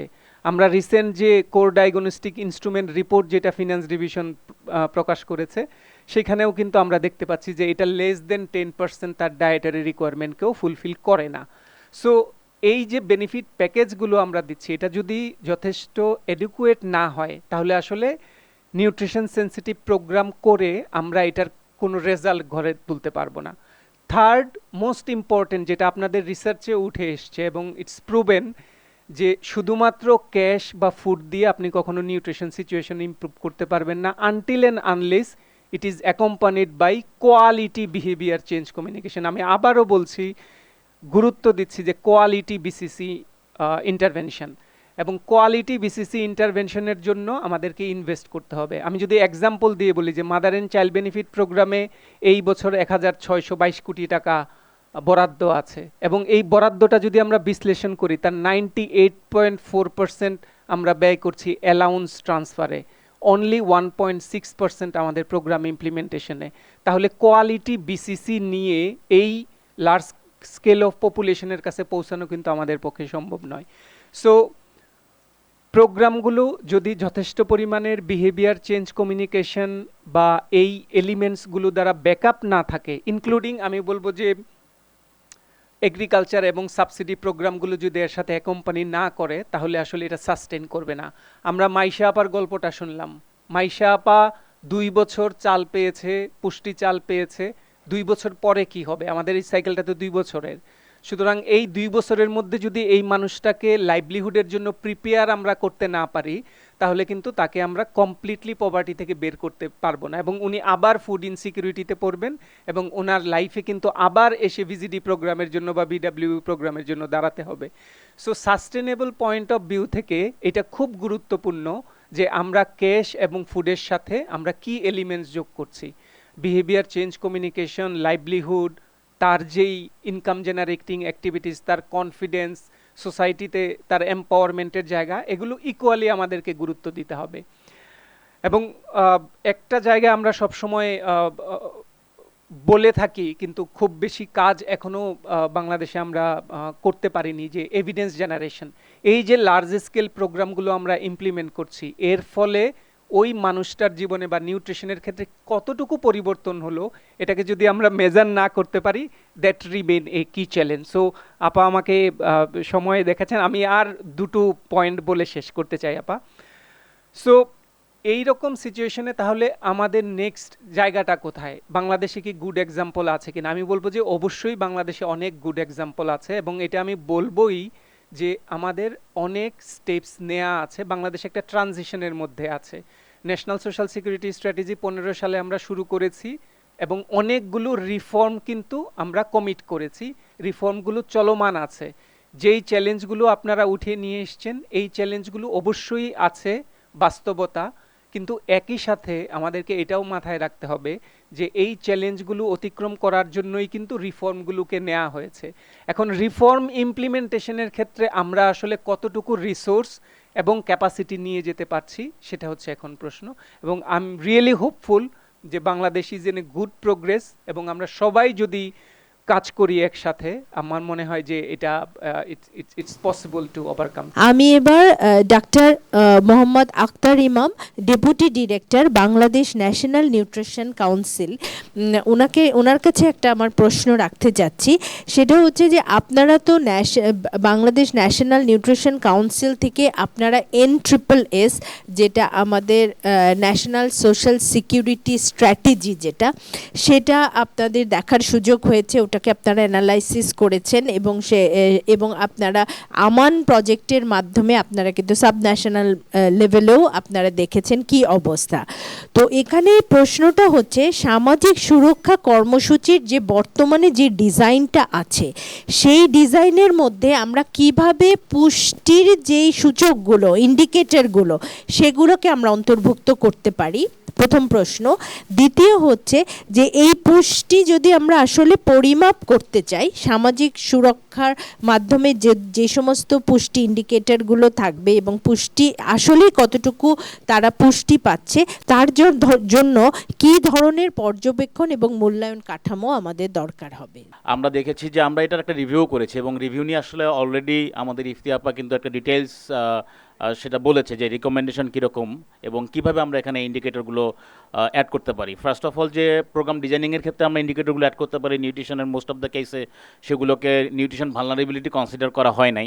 তো এই জিনিসগুলো আসলে অলরেডি বলা হয়েছে। জাস্ট আমি একটু যদি প্রেসাইজলি বলি, তাহলে আমরা যদি প্রত্যেকটা কম্পোনেন্টের মধ্যে নিউট্রিশন ইন্ডিকেটরগুলোকে, ফর এক্সাম্পল যে রিডাকশন অফ দ্য অ্যানিমিয়া কিংবা রিডাকশন অফ দ্য স্টান্টিং, ওয়াস্টিং, এরকম যেই নিউট্রিশনের প্যারামিটারগুলো আছে, এগুলো যদি একটু কনসিডার করতে পারি কোনো প্রোগ্রামের কম্পোনেন্ট হিসেবে।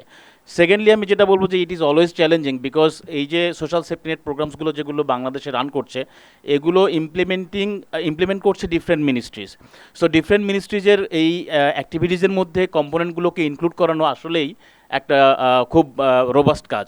তো আমি বলবো যে এটার জন্য আসলে আমাদের রোবাস্ট যদি অ্যাডভোকেসি থাকে, তাহলে এটা পসিবল যে প্রত্যেকটা মন্ত্রণালয়ে তাদের যেই ইমপ্লিমেন্টেশন মেকানিজম আছে, সেখানে যদি আমরা এই নিউট্রিশনের ইন্ডিকেটরগুলো ইনকর্পোরেট করার জন্য যদি আমরা তাদের সাথে কাজ করতে পারি, যেটা আসলে আমরা করি ইনফ্যাক্ট। আর থার্ড যেটা আমি কথা বলবো তা হচ্ছে যে আমাদের মনে হয় যে একটু বিবেচনা করার সময় এসেছে যে হোয়ার আর দ্য গ্যাপস, আমাদের গ্যাপসগুলো কোথায় আছে। ফর এক্সাম্পল আমি যদি বলি যে আমাদের তো আসলে যেটা মামুন ভাই বলেছেন যে আমাদের প্যাকেজটা ইনঅ্যাডিকুয়েট এবং এটা গভর্নমেন্টের রিপোর্টেও এটাকে স্বীকার করা হয়েছে। তো কতটুকু আসলে অ্যাডিকুয়েট হবে সেটা একটা কোশ্চেন, বাট স্টিল আমরা এই প্যাকেজটাকে একটু ইনক্লুড করতে পারি। ফার্দার মোর আমি যেখানে ইনক্লুড করতে চাই যে কতগুলো পকেট এরিয়া আছে যেগুলো রিয়েলি আনঅ্যাড্রেসড। ফর এক্সাম্পল আমি যদি একটু বলি যে গভর্নমেন্ট সেক্টরে আমরা যদি উইমেনদের কথা চিন্তা করি, তারা যখন একটা বেবিকে ডেলিভারি হয় এবং সেই সময় কিন্তু তাদের জন্য একটা ম্যাটারনিটি লিভ রয়েছে এবং এই ম্যাটারনিটি লিভটা কীরকম, উইথ ফুল বেনিফিটস। 6 মাসের জন্য ম্যাটারনিটি লিভটা উইথ ফুল বেনিফিটস। কেন? যাতে বাচ্চাকে এক্সক্লুসিভলি ব্রেস্ট ফিডিং করাতে পারে, এটা তো আমাদের টার্গেট। এবং এটা কিন্তু একটা নিউট্রিশনের জন্য একটা one of the most important একটা ইন্ডিকেটার্স। এখন আমরা যদি দেখি যে ইনফর্মাল সেক্টরে অনেক জায়গাতেই কিন্তু এই ম্যাটারনিটি লিভটা নেই, যেখানে ম্যাটারনিটি লিভ আছে সেখানে হয়তো নট উইথ ফুল বেনিফিটস। এই জায়গাতে আমরা সোশ্যাল সিকিউরিটি প্রোগ্রামসের আওতায় আমরা এই একটা বিশাল জনগোষ্ঠীকে নিয়ে আসতে পারি কিনা। স্টিল আমরা দেখি যে বাংলাদেশে উইমেন লেবার ফোর্স কিন্তু almost 24% of the total labour force, এবং আমরা যদি দেখি যে তারা বিভিন্ন স্ট্যাটিস্টিক্সে আছে, বিভিন্ন ডেটাতে স্টাডিতে আমরা পাই যে উইমেনরা মেনের চাইতে প্রায় 3 গুণ বেশি কাজ করেন, কিন্তু তাদের আবার পার্টিসিপেশন কম এবং তাদের যে সুযোগ সুবিধা, এটা একটু আমাদের মনে হয় যে এইসব জায়গায় আমাদের যদি ফোকাস করি তাহলে নিউট্রিশনের ক্ষেত্রে আমরা আরও অনেক দূর এগিয়ে যেতে পারবো। সেকেন্ড যে জিনিসটা আমি বলতে চাই, এই যে ইনফর্মাল সেক্টরের যে উইমেনরা কাজ করছেন, ম্যাক্সিমাম টাইমে কিন্তু ওনাদের সাথে যে বাচ্চা থাকছে তার জন্য কিন্তু খুব একটা কেয়ারিংয়ের কোনো আমাদের যেই প্রেজেন্ট যে ডিজাইন বিভিন্ন জায়গায়, ফর এক্সাম্পল যে আর্লি চাইল্ডহুড ডেভেলপমেন্টের জন্য আমরা যেই ডে কেয়ার সিস্টেম কিংবা আদার্স যেই ফ্যাসিলিটিসগুলো থাকা দরকার, ইভেন আমরা অনেক জায়গাতেই বাচ্চাকে যে ব্রেস্ট ফিডিং করাতে হবে সেই ব্রেস্ট ফিডিং কর্নার পর্যন্ত থাকে না। তারা যে ব্রেস্ট মিল্ক এক্সপ্রেস করে প্রিজার্ভ করবে তার জন্য কোনো ফ্যাসিলিটিস থাকে না। সো এইসব ক্ষেত্রে আমার কাছে মনে হয় যে আমরা প্রাইভেট সেক্টরকে ইনক্লুড করতে পারি এবং এখানে আসলে একটা সোশ্যাল সেফটি নেট যেই এক্সপানশন এবং ইনক্লুশন আমরা কিন্তু আর একটা যেই কি বলবো মায়েদেরকে স্পেশালি ইনফর্মাল সেক্টরে যারা কাজ করেন তাদেরকে যদি ম্যাটারনিটি লিভ এবং অ্যালাউন্সের মধ্যে নিয়ে আসা যায় তাহলে আমরা এই নিউট্রিশন ইন্ডিকেটরগুলোকে ইনক্লুড করতে পারবো, প্লাস আমাদের জন্য মনিটরিং করা সহজ হবে। আর লাস্ট আমি যেটা বলি যে আপনি যেটা আমাকে বলেছেন যে মনিটর কিভাবে করতে পারি, আসলে এই মনিটর করাটা এটা খুবই ডিফিকাল্ট, বাট স্টিল আমরা তো কন্টিনিউয়াসলি নিউট্রিশন রিলেটেড বিভিন্ন প্যারামিটারের ইন্ডিকেটরসগুলো থেকে আমরা কিন্তু এই ডেটাগুলো কালেক্ট করছি এবং রেগুলার বেসিস সেগুলো আপডেট করছি। বাট দ্য থিং ইজ যে আমার কাছে মনে হয়েছে যে আমরা যদি এটা যেমন অ্যাডিকুয়েসির একটা ব্যাপার আছে, but at the same time আপনি অ্যাডিকুয়েট প্যাকেজ দেওয়ার পরেও সেটা যদি সঠিক ইউটিলাইজেশন না হয় তাহলে কিন্তু সেটাকে আপনি মেজার করতে পারবেন না। সো ইউটিলাইজেশনটা কীভাবে হচ্ছে এবং এই মেকানিজমটা আসলে আমাদের এস্টাবলিশ করা দরকার। আমরা এস্টাবলিশ করার চেষ্টা করছি ইন্টারঅপারেবিলিটি, যেটা আগেই বলা হয়েছিল, এবং বিবিএসের সাথে আসলে আমাদের এই ব্যাপারে কথা হয়েছে, যদিও এটা খুবই হিউজ টাস্ক বিকজ ডিফারেন্ট মিনিস্ট্রির সাথে ডিফারেন্ট ইনফরমেশন রিলেটেড যেই এক্সচেঞ্জটা এটা আসলে difficult job, but still we are trying. BNAC is trying to develop that interoperability. Initially একটা স্টেপও নেওয়া হয়েছিল minister of the women and child affairs and DG হেলথের মাধ্যমে, বাট এটা হয়তো সময় লাগবে। বাট আমার মনে হয় যে এই জিনিসগুলো যদি এখানে ইনক্লুড করা যায়, আর হচ্ছে যে আমাদের যে নিজস্ব যে মেকানিজম আছে বিএনএসির মাধ্যমে যে আমরা নিউট্রিশনের জন্য যে বিভিন্ন প্যারামিটারের প্রোগ্রাম, ন্যাশনাল প্রোগ্রাম আপনি জানেন যে national plan of action for nutrition, এটার যে মনিটরিং মেকানিজম আছে, এইখানে আমরা আরও অনেকগুলো সোশ্যাল সিকিউরিটি প্রোগ্রামের যে ইন্ডিকেটর বিভিন্ন হ্যাঁ সেগুলো কিন্তু আমাদের অ্যাবসেন্ট আছে। আমরা সেখানে যদি এগুলো ইনক্লুড করতে পারি ভবিষ্যতে হয়তো আমরা এগুলোকে ট্র্যাক করতে পারবো। এবারে আমি একটু ওয়ার্ল্ড ব্যাংকের ওয়ামেক এর রাজা তার কাছে জানতে চাচ্ছি আমার প্রশ্ন। I have two questions for you, Wamek. The first one is, with the growing demand for SSNP and the rising inflation, what are the financial options available to increase funding for SSNP program in Bangladesh, and how can this financial option be made more nutrition smart in order to ensure the delivery enhanced nutrition? This is the first part. I have second part of question. I will come to you a bit later. The time allocated for you is 3 minutes for this particular question. Should I ask the second question as well? Okay. So we know that the World Bank is supporting government in urban health program. So how can you increase the social security program in urban area? Do you have any plan to incorporate some of the social security program in your health program? And if you have, then how this program, the health program, can be more nutritionally, sensitive? From the World Bank side, in terms of mobilizing finances, that's always a difficult question, especially when you're coming from the healthcare sector, right? But look, I really liked the recent meeting with the N4G secretariat that we had, and the ambassador there said something very useful, that this is an investment, that this is a long-term investment. You invest $1 now, you might end up with $20 in the future. So this is something that we need to hit harder on. As we've seen, I mean, there's a global trend of kind of receding onto oneself, where we're withdrawing funding from very useful programs across the world. And this will have knock-on effects.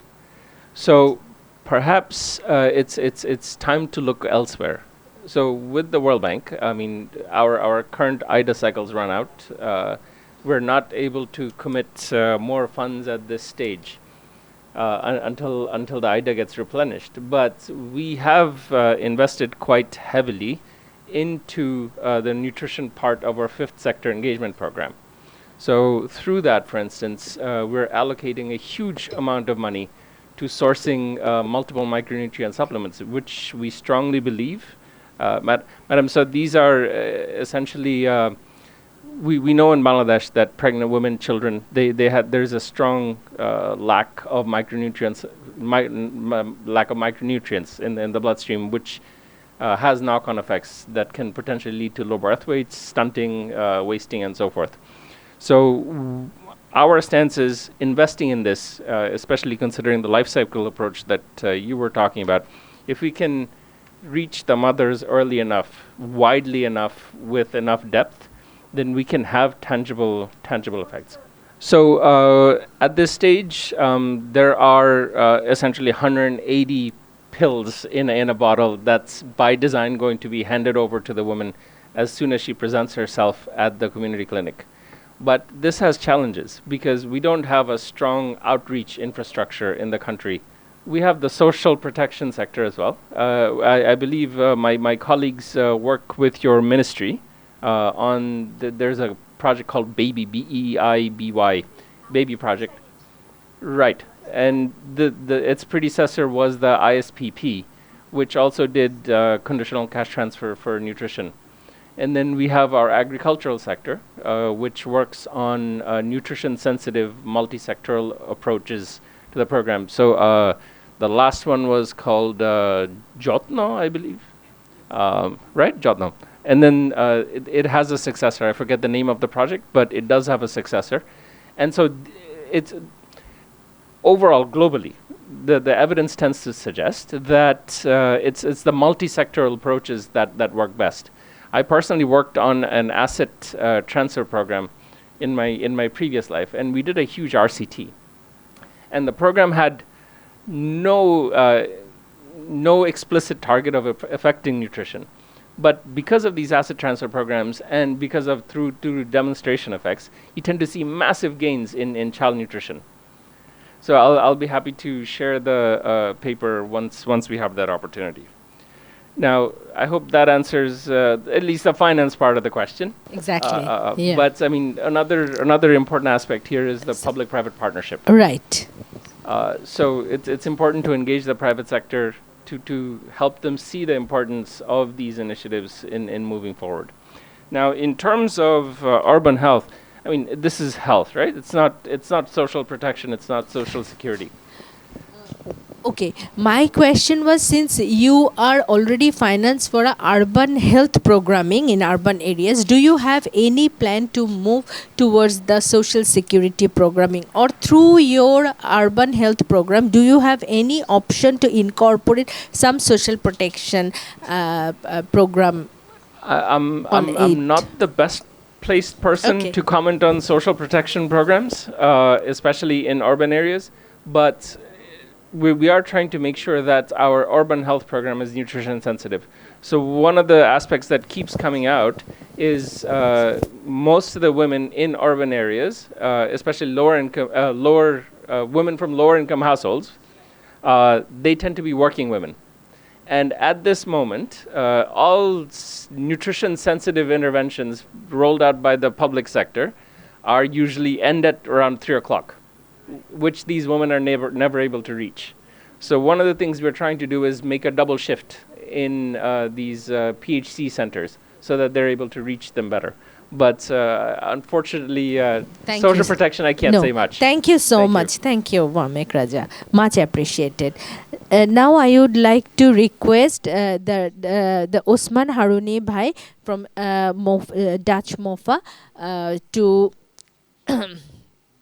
give his inputs on how to make the cash transfer program more conditional to make the program more nutrition sensitive. আমাদের cash transfer বা safety net যে প্রোগ্রামটা আমরা প্রায় 130টার উপরে plus safety net programme করতেছি, social safety net, কিন্তু আমরা হাউ মাচ রিচ আউট করতেছি এবং আমাদের বাজেটের হয়তো 2% কভার করি, কিন্তু এটাই কি রাইট ওয়ে কিনা to address this all the issue. আমাদের 10% যদি আমি ধরি যে নিউট্রিশন ইনসিকিউর, প্রায় 1,70,00,000 মানুষ, আমরা হয়তো 5 লাখ বা 10 লাখ মানুষের কাছে রিচ আউট করতেছি। তো সেটা একটা বড় কোশ্চেন দিয়ে শুরু করলাম যে আমি am not super fan of safety net, কিন্তু এটা আবার মাস্ট, কারণ আমাদেরকে সার্ভাইভাল স্ট্র্যাটেজিও নিতে হবে।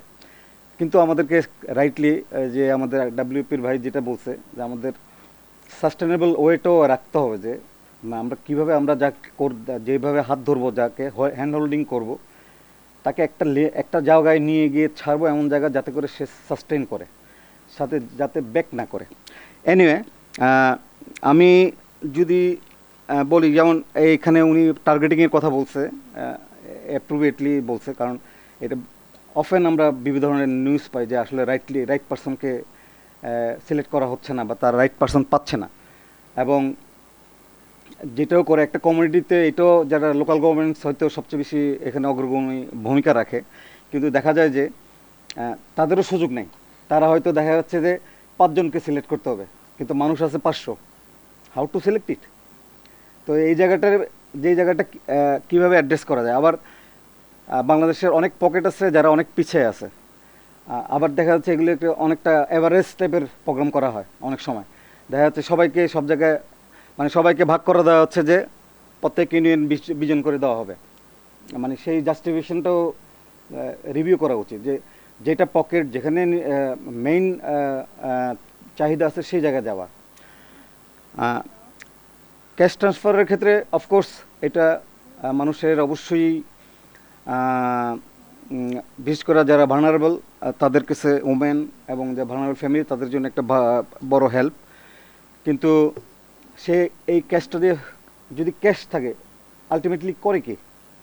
এটা not only this safety net, তারা যদি এবং এই ক্যাশ অনেক ক্ষেত্রে দেখা যাচ্ছে তারা মানে রাইট টাইমে পাচ্ছে না। অনেক সময় দেখা যাচ্ছে যে 3 মাস 4 মাস 6 মাসে একবারে দিচ্ছে, অথবা তো এটার ইম্প্যাক্টটা কি? আমি নিজেও এখানে খুব একটা কনভিন্স না। যেমন আবার অনেক ক্ষেত্রে দেখা যায় আমরা ক্যাশ দিচ্ছি, ইভেন আমাদের মাইক্রোফাইন্যান্স অর্গানাইজেশন যারা কাজ করে, মানুষ টাকা নিচ্ছে, তার যে পারপাসে কোনো একটা বিজনেস পারপাসে টাকা নিচ্ছে, কিন্তু সে ফার্স্ট ইমিডিয়েট নিডটা সে ফুলফিল করে, তার ফুড ক্রাইসিস আছে, তার আদার ইমিডিয়েট ইমার্জেন্সি আছে, সেটাকে ফার্স্ট মিট করার চেষ্টা করে। এই ক্যাশগুলি আলটিমেটলি ওই সেন্সিটিভ, আমরা যে সেন্সিটিভটাকে টার্গেট করার চেষ্টা করছি সেখানে রিচ করতেছে কিনা, হোয়াট আর দ্য অল্টারনেটিভস। তো আমার কাছে মনে হচ্ছে আমাদের সিস্টেম যেগুলি আছে এখানে আর মোর ইফেক্টিভ করা উচিত। যেমন আপনার একটা মেসেজিং আমাদের প্রচুর হয়, কিন্তু ইফেক্টিভ মেসেজিং হচ্ছে কিনা, যেটা রিয়েলি সে অ্যাকশানে কনভার্ট করছে। আমরা যেমন নিউট্রিশন মেসেজিং সবাই দিচ্ছে, আমরা কিছু টুল ইউজ করছিলাম গত 10-12 বছর ধরে। আমি যেমন কিছু নিউট্রিশন ভলান্টিয়ার আমরা কমিউনিটিতে ডেভেলপ করছি। আমাদের একটা প্রোগ্রামে প্রুফ নামে একটা প্রোগ্রাম ছিল, যেটায় আমরা NSA নামে, নিউট্রিশন সেল এজেন্সি নামে একটু কমার্শিয়াল মোডে করছিলাম। আরও একটা প্রোগ্রামে আমরা প্রমোট করছি CNB, কমিউনিটি নিউট্রিশন ভলান্টিয়ার। আরও একটা প্রোগ্রামে এরকম অনেকগুলি একটা ইন্টারমিডিয়েট গ্রুপ তৈরি করেছিলাম।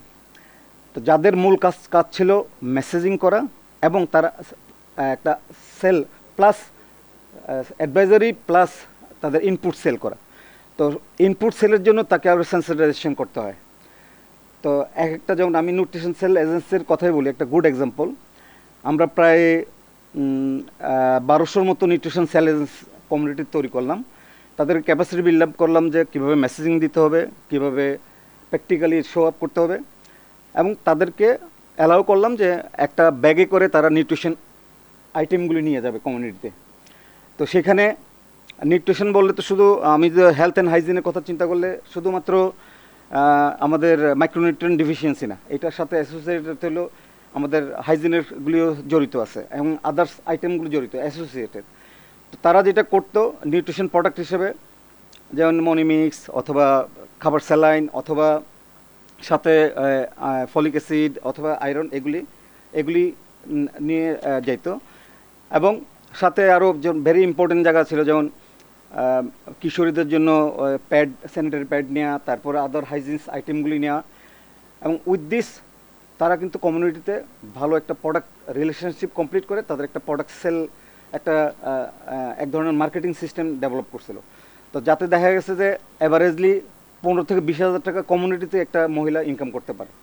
আমি অনেক এক্সাম্পল আছে যারা পরবর্তীতে নিজেরা স্টোর দিয়ে সেখান থেকে বিভিন্ন আমরা কানেক্টেড করে দিয়েছিলাম বিভিন্ন বড় বা যে আরবান যে আমাদের যে বড় বড় কর্পোরেট যারা বিজনেস হাউস আছে তাদের সাথে, যাতে তারা হোলসেল প্রাইসে পায় এবং তারা রিটেল প্রাইসে বিক্রি করে। এইটা আমি খুব ভালো রেজাল্ট পাইছি, যাতে করে দেখা যায় ওয়ান সেন্সে তারা মেসেজিংটা যেমন দিচ্ছে এবং মানুষকে সেই জায়গায় একটা সেল, মানে ডোর স্টেপে সার্ভিস দিচ্ছে, ডোর স্টেপে সেল করতেছে। এতে হচ্ছে কি যে এলাকা তারা যা কাজ করছে এটা একটা গুড ইম্প্যাক্ট আছে। বিশেষ করে নিউট্রিশন ডেফিসিয়েন্সিগুলিকে অ্যাড্রেস করার ক্ষেত্রে। তো আমি আমার মূল ইয়েটা থাকবে শুধু ক্যাশ ফর ক্যাশ না দিয়ে আরও এটাকে এমবেডেড করা যায় কিনা, কারণ টাকা আসলে মানুষের, যার টাকার আসলে কোনো কালার নাই, মানে নাই, যার হাতে যাবে সেই তখন মালিক এবং তার মতো করে ইচ্ছা করে ইউজ করবে। তো ইমিডিয়েটলি মানুষ যেটা ইউজ করবে সেটা নিউট্রিশন সেন্সিটিভ করবে না করবে তার ইমিডিয়েট নিডটাকে মিট করার চেষ্টা করবে। তো সেটাকে অফকোর্স কোঅর্ডিনেশন করা উচিত এবং এটাকে কিভাবে এনশিওর করা যে পারপাসে নিচ্ছে সেই পারপাসটা থাকে সেটা যাতে ব্যবহার করে। এবার আমি জিয়াউল করিম ভাই মানুষের জন্য ফাউন্ডেশন, ওনার কাছে জানতে চাইব যে এই যে সামাজিক সুরক্ষা কর্মসূচিগুলো সুবিধা সম্পর্কে জনগণের মধ্যে সচেতনতা বৃদ্ধির জন্য কি করা যেতে পারে। আমি জানি যে আপনারা অনেক দিন ধরে পলিসি অ্যাডভোকেসি কমিউনিটি বেসড অর্গানাইজেশনগুলোর সাথে কাজ করে আসছে।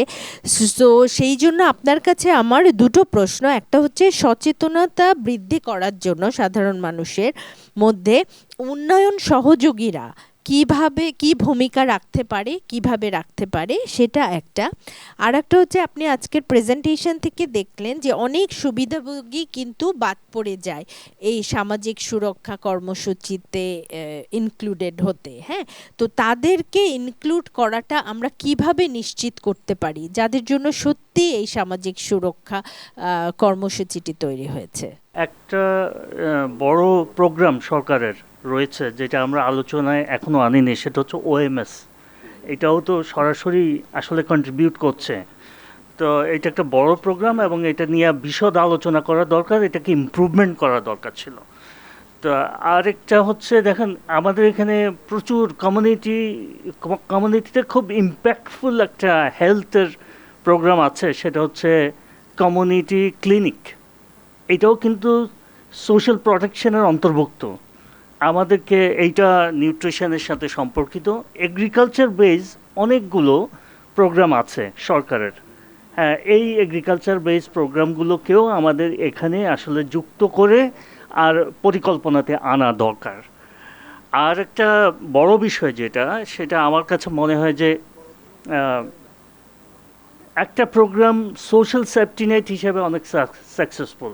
যেমন আমি বলবো যে ভালনারেবল গ্রুপ বেনিফিট, যেটাকে ভিজিডি নামে ডাকি, এইটা বাংলাদেশের one of the successful program. কিন্তু আমরা যদি ইম্প্যাক্ট দেখি 2 বছর সময় পরে তার ইম্প্যাক্টটা সেইভাবে আসছে না, অর্থাৎ এটা সেফটি ল্যাডার হিসেবে কাজ করছে না, এটা সেফটি নেট থেকে যাচ্ছে। আমাদেরকে সেফটি ল্যাডার হিসাবে চিন্তা করে কিছু প্রোগ্রাম ডিজাইন করা দরকার।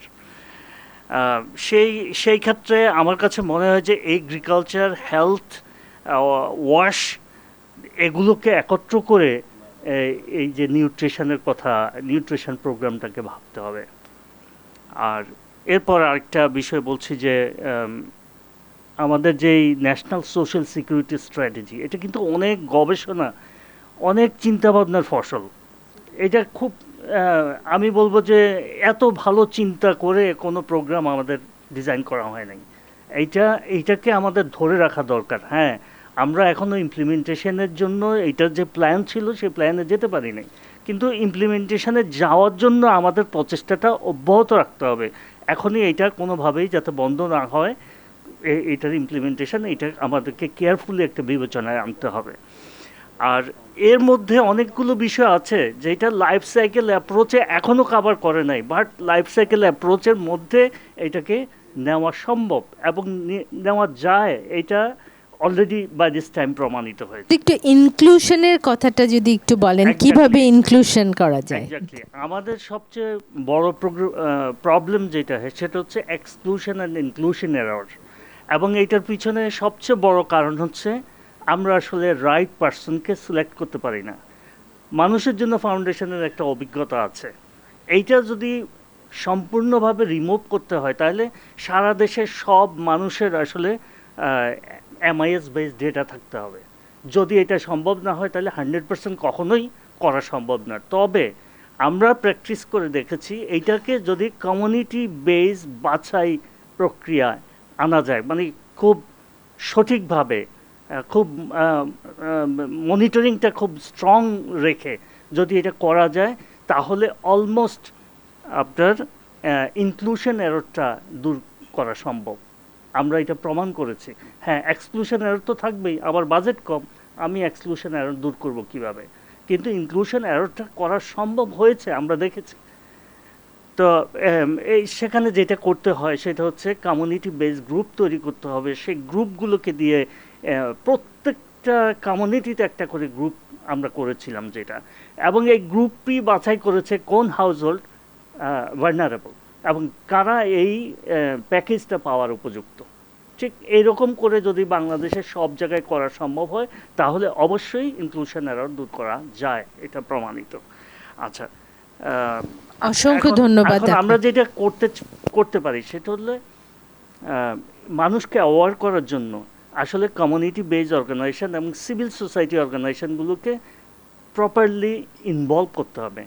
অবশ্যই লোকাল গভর্নমেন্টকে সাথে নিয়ে, লোকাল গভর্নমেন্টকে ছাড়া বা তাদেরকে ইগনোর করে এই ধরনের কাজ করা যাবে না। কারণ লোকাল গভর্নমেন্ট হচ্ছে বাংলাদেশের সবচেয়ে বড় অ্যাপারেটাস যারা কমিউনিটির সাথে কাজ করে, কমিউনিটিকে সাথে নিয়ে কাজ করে। সুতরাং তাদেরকে ইনভলভ করার জন্য এবং তাদেরকে মানুষের কাছে জবাবদিহিতার মধ্যে এনে এই কর্মসূচিগুলি যদি করা যায় তাহলে সম্ভব। আরেকটা হচ্ছে গ্রিভেন্স রিড্রেস সিস্টেম, এইটাকে যদি আমরা একদম লোকাল লেভেল থেকে রিজলভ করার মানে রিড্রেসাল মেকানিজমটা যদি ইউনিয়ন লেভেলে এবং উপজেলা লেভেলে এই দুইটাতে রাখতে পারি তাহলে মানুষের গ্রিভেন্সটা কমে যাবে এবং এই ধরনের দুর্নীতিগুলো, কারাপশনগুলো কমে যাবে। এবার আমি একটু আসতে চাচ্ছি ডাক্তার Mohammad Mahbubur Rahman, DG BNNC. Sir, আপনি তো বাংলাদেশ ন্যাশনাল নিউট্রিশন কাউন্সিলের সাথে বেশ অনেক দিন ধরে আছেন এবং নিউট্রিশন ইন্টারন্যাশনাল এবং বাংলাদেশ ন্যাশনাল নিউট্রিশন কাউন্সিলের যৌথ উদ্যোগে যে আমান প্রজেক্টটা যেটা কক্সবাজার অঞ্চলে ইমপ্লিমেন্টেড হয়েছে সেই প্রোগ্রামে কিন্তু একটা স্টাডি আজকে উঠে আসলো। আমরা সেখানে দেখলাম যে সামাজিক নিরাপত্তা কর্মসূচিকে পুষ্টি সংবেদনশীল করার জন্য কি কি করা যেতে পারে সেটার একটা স্টাডি আপনারা দেখলেন। তো আমাদের প্রশ্নটা হচ্ছে যে এই যে স্টাডিতে যেই সমস্ত কোয়েশ্চেনগুলো এসেছিল, যে রিকমেন্ডেশনগুলো এসছিল ন্যাশনাল সোশ্যাল সিকিউরিটি স্ট্র্যাটেজিতে, সেই রিকমেন্ডেশনগুলোকে যদি অন্তর্ভুক্ত করাতে আমরা চাই, শুধুমাত্র ন্যাশনাল সোশ্যাল সিকিউরিটি স্ট্র্যাটেজি নয়, অন্যান্য সরকারের পলিসি নীতি নির্ধারণী যেই ডকুমেন্টগুলো আছে সেখানে যদি আমরা এই রিকমেন্ডেশনগুলো তুলে আনতে চাই তাহলে বিএনএনসির পক্ষ থেকে কি করণীয়? আসলে যে স্টাডি হয়েছে সেটা তো আমরাই করেছি, আমরা যেহেতু এবং নিউট্রিশন ইন্টারন্যাশনাল সহায়তা এটা করেছি এবং অনেকগুলো রিকমেন্ডেশন এসেছে, সেই রিকমেন্ডেশনগুলো নিয়ে আমরা কাজ করছি। আপনারা জানেন যে সোশ্যাল প্রোটেকশন যে কাজগুলো করে আমাদের ক্যাবিনেট ডিভিশন এবং ওনাদের মাধ্যমে আমরা এই কাজগুলো করে থাকি এবং অলরেডি এখানে কয়েকজন অলরেডি বলেছেন এসবিসিসি একটা খুব ভালো একটি আমাদের হতে পারে এবং সেই জন্য আমরা কিন্তু অলরেডি ক্যাবিনেট ডিভিশনের সঙ্গে এবং গেইনের সহায়তায় অলরেডি আমরা একটা স্ট্র্যাটেজি তৈরি করতেছি, এটা হয়তো আমাদেরকে অনেক ধরনের কাজে দিবে। তাছাড়া আপনারা এখানে আরও কিছু জন এসেছে যে রুরাল যে সেফটি নেটগুলো আছে সেটা অনেক বেশি শক্তিশালী, কিন্তু আরবানে আমাদের কিন্তু বেশ খারাপ অবস্থা আছে এবং আমরা অলরেডি সেটা নিয়েও আমরা কাজ করতেছি। মুন্স বলে একটি আমাদের স্ট্র্যাটেজি তৈরি করতেছি আমরা লোকাল গভর্নমেন্টের সঙ্গে সেটা অলরেডি হয়ে গেছে এবং আশা করি সেটা হলে সবার মাধ্যমে আমরা সেটা যদি দিতে পারি তাহলে হয়তো ওখানেও কিছু আমাদের কাজ হবে। তাছাড়া আমাদের যে এখানে আমরা দেখলাম অনেকগুলো, আপনারা জানেন যে আমরা কাজ করি মূলত পলিসি, অ্যাডভোকেসি, মনিটরিং এবং কোঅর্ডিনেশনে, বিশেষ করে 22টি মন্ত্রণালয়ের সঙ্গে আমরা কোঅর্ডিনেশন করি। আমার মনে হয় যে আন্তঃ মন্ত্রণালয়ের যে কোঅর্ডিনেশনগুলো এটা হয়তো আমাদেরকে বাড়াতে হবে এবং আপনারা জানেন যে আমরা অনেকগুলো মন্ত্রণালয়ের সঙ্গে কোঅর্ডিনেশন করি, যেমন আমাদের মৌকা ম্যাডাম আছেন, আমাদের ক্যাবিনেটের এডিশনাল সেক্রেটারি স্যার আছে এবং আমাদের কোঅর্ডিনেশনগুলো আসলে অভাব আছে এবং আমরা মনে করি আমাদের দুইটি কমিটি আছে, আমাদের এক্সটেন্ডেড কমিটি, একটা ডিএনসিসি এবং ইউএনসিসি, যেটা অলরেডি আমাদের এই স্টেজে উঠে এসেছে, সেটাকে আমার মনে হয় আরও শক্তিশালী ডিফারেন্সিয়ালি করতে হবে। আমরা অবশ্যই ক্যাবিনেট ডিভিশনের সঙ্গে এটা নিয়ে কথাও বলেছি, স্যারও আমাদের বলেছেন এটা নিয়ে আমরা কাজ করব। কারণ আমরা জানি যে ওখানে যে নিয়মিত যে বৈঠকগুলো 6 মাস পর পর 2 মাস পর পর হওয়ার কথা, সেটা 6 মাসেও খুবই কম হয়।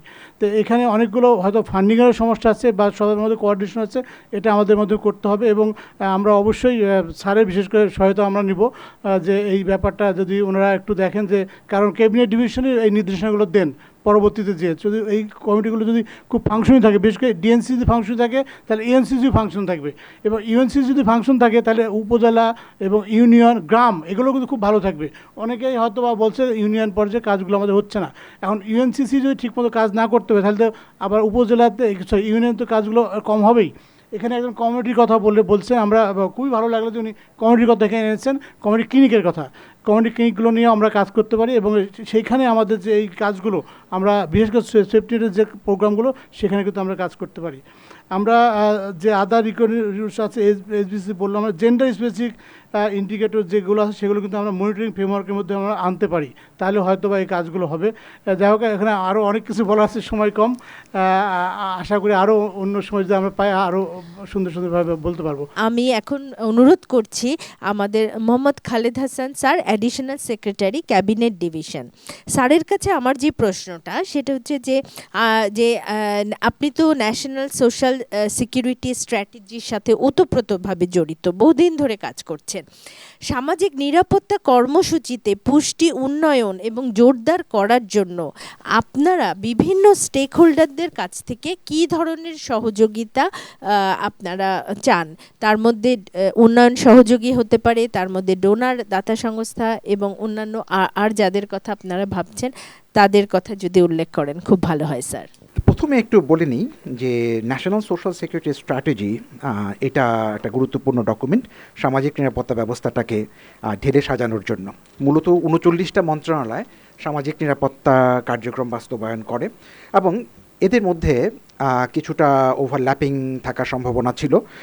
এই জন্য একটা কোঅর্ডিনেশনের প্রয়োজন পড়ে, এবং সেই কোঅর্ডিনেশনের দায়িত্বটা দেওয়া হয় ক্যাবিনেট সেক্রেটারি স্যারকে। এবং যেহেতু ক্যাবিনেট ডিভিশন আন্তঃমন্ত্রণালয় সমন্বয়ের দায়িত্ব পালন করে, এই জন্য এই বিষয়টাও অটোমেটিক্যালি ক্যাবিনেট ডিভিশনে হাতে আসে। এবং আপনারা জানেন যে 2009 সালে জাতিসংঘ সোশ্যাল প্রোটেকশন ফোর্স একটা ইনিশিয়েটিভ গ্রহণ করে, এবং তার মধ্যে সামাজিক নিরাপত্তা এটাকে কিভাবে আরও জোরদার করা যায় এবং লোকালি এটাকে অ্যাডজাস্ট করে সামাজিক নিরাপত্তাটাকে নিউট্রিশন সেন্সিটিভ এবং অন্যান্য বিষয়গুলো, আনএমপ্লয়মেন্ট, এগুলোকে মাথায় রেখে সাজানো যায়। সেই জন্য যে ইনিশিয়েটিভ নেওয়া হয় এবং সেইটাকে বাস্তবায়নের জন্য এই ন্যাশনাল সোশ্যাল সিকিউরিটি স্ট্র্যাটেজি এটা গ্রহণ করা হয়, এবং 2015 সালে দীর্ঘ সময় ধরে এটা গবেষণা করে এটা বানানো হয়। প্রায় 3 বছর গবেষণা করে ন্যাশনাল সোশ্যাল সিকিউরিটি স্ট্র্যাটেজি বানানো হয়। এখন আমাদের সামনে অ্যাকচুয়ালি আজকের যে আলোচনা, এই রাউন্ড টেবিলের দুটো actually independent sector. Social security একটা, সোশ্যাল প্রোটেকশন একটা সেক্টর, এবং নিউট্রিশন একটা আলাদা সেক্টর। যদিও ইন্টারডিপেন্ডেন্ট, কিন্তু দুটো কিন্তু আলাদাভাবে কিন্তু বেড়ে উঠেছে। সোশ্যাল প্রোটেকশন এইটাকে আমরা যদি বলি, আমাদের কনস্টিটিউশনাল যে ম্যান্ডেট আর্টিকেল 15, আবার একই সাথে নিউট্রিশন সেটা কিন্তু আলাদা ম্যান্ডেট থেকে এসছে 18 এবং ইন্টারেস্টিংলি আমাদের কনস্টিটিউশনাল যে ম্যান্ডেট সেটা কিন্তু কিছুটা মেডিকেল অ্যাপ্রোচ টু নিউট্রিশন, আর সোশ্যাল প্রোটেকশনটা সেইটা কিন্তু সোশিও ইকোনমিক ডেভেলপমেন্ট এই পার্সপেক্টিভ থেকে এসছে। এবং এই দুটোর যে সিনার্জি, এইটা কিন্তু, এই কনসেপ্টটা কিন্তু খুব বেশি পুরনো না, এইটা কিন্তু নতুন। এবং যখন ন্যাশনাল সোশ্যাল সিকিউরিটি স্ট্র্যাটেজি তৈরি হয় তখন কিন্তু এই কনসেপ্টটা ছিল, কিন্তু তখন কিন্তু সেইটা অতটা আলোচিত হয় নাই। জাস্ট কেবল ওটার যে বিভিন্ন দিক, বিভিন্ন ব্যবহারিক যে বিষয়গুলো, সেগুলো কিন্তু সেইভাবে বিবেচনা করা হয় না। কিন্তু একটা জিনিস ম্যাডাম যেটা করা হয়েছে, যে দুটো যে ব্লেন্ডিং দরকার এবং একটাকে দিয়ে আরেকটাকে পরিপূরক হিসেবে ব্যবহার করা যায়, সেইটা মাথায় ছিল। এবং এই জন্য আমাদের ন্যাশনাল সোশ্যাল সিকিউরিটি স্ট্র্যাটেজিতে নিউট্রিশনটাকে কিন্তু আউট অফ 4 আউটকাম ইন্ডিকেটর, এটা কিন্তু একটা ইন্ডিকেটর। পভার্টি একটা, নিউট্রিশন একটা, এডুকেশন একটা এবং ইকোনমিক গ্রোথ, এই 4টা ইন্ডিকেটরের মধ্যে নিউট্রিশনটাকে হাইলাইট করা হয়েছে। কিন্তু গ্যাপ রয়েছে একটা। তো গ্যাপটা কোথায়? এটাকে ইন্ডিকেটর হিসেবে ব্যবহার করলেও অ্যাকচুয়ালি এটাকে কীভাবে আমরা মনিটর করব সেই বিষয়গুলো কিন্তু ওইভাবে ছিল না স্ট্র্যাটেজিতে। পরবর্তীতে আমরা ইন্টারন্যাশনাল যে কিছু ক্রাইটেরিয়া আছে সেগুলো ব্যবহার করেছি, স্টান্টিং এবং ওয়েস্টিং। এখন কিন্তু শুধুমাত্র স্টান্টিংটাকেই একটা বড় একটা গোল হিসেবে এসডিজিতে ব্যবহার করা হয়, আমরা সেইভাবে কিন্তু আগাচ্ছি। এখন আজকের যে আলোচনা হলো, আজকে যে স্টাডি রিপোর্ট উপস্থাপন করা হলো, এই ব্যাপারে আমি কিছু কমেন্ট করতে চাচ্ছি না, কারণ এটা যখন স্টাডি করা হয় আমরা we are A part of it. So এটা অ্যাকচুয়ালি আমাদেরই বলতে গেলে আমরা উই ওন ইট। আমি শুধু যেটা বলতে চাই যে এখানে অ্যাকচুয়ালি যেসব পয়েন্টগুলো এসছে সেগুলো আমরা স্বীকার করছি এবং এগুলোকে অ্যাড্রেস করতে হবে। আমরা যদি পরবর্তী NSSS তৈরি করি, নেক্সট জেনারেশন, তাহলে কিন্তু এই পয়েন্টগুলোকে আমাদেরকে মাথায় রাখতে হবে। আমরা যাতে সোশ্যাল বিহেভিয়ার, আমাদের যাতে মেডিকেল ইন্টারভেনশন সেটাকেও ফেলে দেওয়া যাবে না। রাইস ফর্টিফিকেশন এই বিষয়গুলো থাকবে, মাইক্রোনিউট্রিয়েন্টস সেই বিষয়গুলো থাকবে, এবং সোশ্যাল প্রোটেকশনগুলোকে একেবারে ডেলিভারিটলি নিউট্রিশন শুধু সেন্সিটিভ করলে হবে না, একেবারে নিউট্রিশন ফোকাসড কিছু প্রোগ্রাম আমাদের নিতে হবে। মাত্র 22টা প্রোগ্রাম আমরা পেয়েছি স্টাডি করে যে এগুলো সেন্সিটিভ, কিন্তু একেবারে এর মধ্যে কয়েকটা প্রোগ্রাম একেবারেই ফোকাস থাকতে হবে।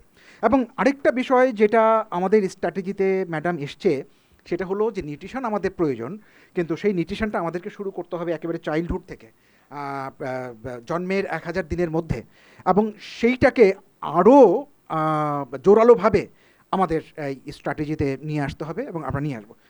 শেষ করি ম্যাডাম, আপনি কথা বলবেন। জাস্ট একটা পয়েন্ট, জি জি সেটাও বলছি। অ্যাকচুয়ালি আমাদের সাথে ডেভেলপমেন্ট পার্টনাররা যেমন ওয়ার্ল্ড ফুড প্রোগ্রাম, ইউনিসেফ, একসাথে কাজ করছি। আমরা গেইনও আমাদের সাথে চলে আসছে, আমরা কাজ করছি, আমরা সোশ্যাল বিহেভিয়ার নিয়ে নিউট্রিশন আমরা কাজ করছি। এটা আরও আমাদের কাজ বাড়াতে UNDP আমাদের সাথে কাজ করছে, এবং ইনফ্যাক্ট তারা যে টেকনিক্যাল সাপোর্ট দিয়ে যাচ্ছে, বিশেষ করে এভিডেন্স ক্রিয়েট করছে, সেগুলোকে আমরা আরও ভালোভাবে এটা ইউটিলাইজ করব। লাস্ট পয়েন্ট যেটা আমি আমার কাছে যেটা সবচেয়ে গুরুত্বপূর্ণ মনে হয়েছে, একটা দুটো পয়েন্ট, সেটা হলো এই সোশ্যাল প্রোটেকশনে নিউট্রিশনটাকে ইন্টিগ্রেট করার জন্য আমাদের এটা আলোচনায় এসছে যে ভালো কোঅর্ডিনেশন মেকানিজম নাই। কোথায় নাই সেটা কিন্তু আপনারা বলেন নাই, সেটা আমরা আইডেন্টিফাই করেছি। সেইটা হলো কোথায় গ্যাপটা কোঅর্ডিনেশনের মেইন গ্যাপটা হচ্ছে আমরা 5টা থিমেটিক ক্লাস্টার তৈরি করেছি। 5টা থিমেটিক ক্লাস্টারের মধ্যে রিলেভেন্ট ক্লাস্টার হচ্ছে নিউট্রিশনের food security and disaster response cluster. এইখানে ফুড সিকিউরিটি আমরা ধরেই নিচ্ছি যে নিউট্রিশন একটা integral part of food security, কিন্তু তা তো না। আমাদের নিউট্রিশন ইটসেলফ একটা থিমেটিক ক্লাস্টার হতে পারে। অ্যাটলিস্ট আমরা যদি food security and nutrition cluster তৈরি করতে পারি, তাহলে কিন্তু এই বিষয়টাকে আমরা অ্যাড্রেস করতে পারতাম। আর মাঠ পর্যায়ে যে নিউট্রিশনের যে ঘাটতিগুলো, নিউট্রিশন কমিটি আছে উপজেলা এবং জেলা পর্যায়ে, একইভাবে মাঠ পর্যায়ে ম্যাডাম সোশ্যাল প্রোটেকশনের জন্য উপজেলা ম্যানেজমেন্ট কমিটি আছে এবং জেলা ম্যানেজমেন্ট কমিটি আছে, এবং এটার ফোকাল পয়েন্ট করা হয়েছে সমাজসেবা কর্মকর্তাদেরকে, এবং ডিসি এবং ইউনো তারা এটা সভাপতি। তো এইটাকে আরও মোবিলাইজ করতে হবে। তাদের কিছু রিসোর্স ঘাটতি আছে, জনবলের ঘাটতি, এবং এটার জন্য কিছু তো সামান্য হলেও তো বাজেট প্রয়োজন হয়। আমরা ক্যাবিনেট থেকে কমিটি করে দিয়েছি, কিন্তু তাদেরকে কিন্তু আমরা জাস্ট ঢাল তলোয়ার ছাড়া মাঠে ছেড়ে দিয়েছে। এটা তাদেরও ম্যাডাম একটা দাবি যে আমাদেরকে দায়িত্ব দিলেন, আমার হয়তো 4টা উপজেলা মিলে আমার একজন অফিসার কাজ করে, বা 2টা উপজেলা মিলে কাজ করেছে, কী করে এটা মেনটেন করবে, আর তার তো ক্যাপাসিটিও দরকার আছে। এটা নিয়ে আমাদের কাজ হচ্ছে। আমরা এটা খুবই জোরালোভাবে এটা নিয়ে কাজ করছি, যাতে করে তারা ওয়েল ইকুইপড হয়। আমাদেরকে যে এই নিউট্রিশনের এই বিষয়টা, আমরা যে গতানুগতিক যে সিস্টেম, সেইটাতে আমরা এটাকে পারবো না। আমরা সোশ্যাল প্রোটেকশনটাকে যদি আমরা ব্যবহার করতে চাই, আমরা পারবো না। আমাদেরকে যে মডার্ন যে অ্যাপ্রোচ, সেই দিকে যেতে হবে, এবং সেটা হলো আমাদের AI ব্যবহার করতে হবে। আমার কোথায় ঘাটতি, কোথায় আমাদের আছে সেই সুযোগ আছে, আমাদের বিগ ডাটা আছে, সেগুলোকে অ্যানালাইসিস করে আমাদের আরও ফোকাসড হতে হবে। নিউট্রিশন ইটসেলফ এইটা কিন্তু খুবই পুরনো কোনো কনসেপ্ট না, নতুন কনসেপ্ট না বলতে আমি বোঝাচ্ছি যে অনেক পুরনো হলেও কিন্তু এটা বর্তমানে আমরা যেভাবে ব্যবহার করি সেটা তো আসছেই যে আমরা যদি সেই কনরাড ওয়াটারলুর যে স্টান্টিং ওয়েস্টিংয়ের যে ক্রাইটেরিয়া বের করে এই 60-এর শেষের দিকে 70-এর দশকের পরে, এই তখন যে এটা যে উনি ব্যবহার করলেন, ইন্ট্রোডিউস করলেন, তারপর থেকেই কিন্তু এই নিউট্রিশন নিয়ে আমাদের ভাবনাটা একটা যুগান্তকারী পরিবর্তন হয়েছে। যদিও ম্যাডাম নিউট্রিশন অনেক পুরনো কনসেপ্ট, কিন্তু আমরা যেভাবে ব্যবহার করছি সেইটা কিন্তু খুব বেশি পুরনো না। তো ফলে আমাদের নিউট্রিশন নিয়েও কাজ করার আছে, সোশ্যাল প্রোটেকশন নিয়েও কাজ করার আছে, এবং দুটোর ব্লেন্ডিংয়ের জন্য আমাদের অনেক কিছু কাজ করার আছে।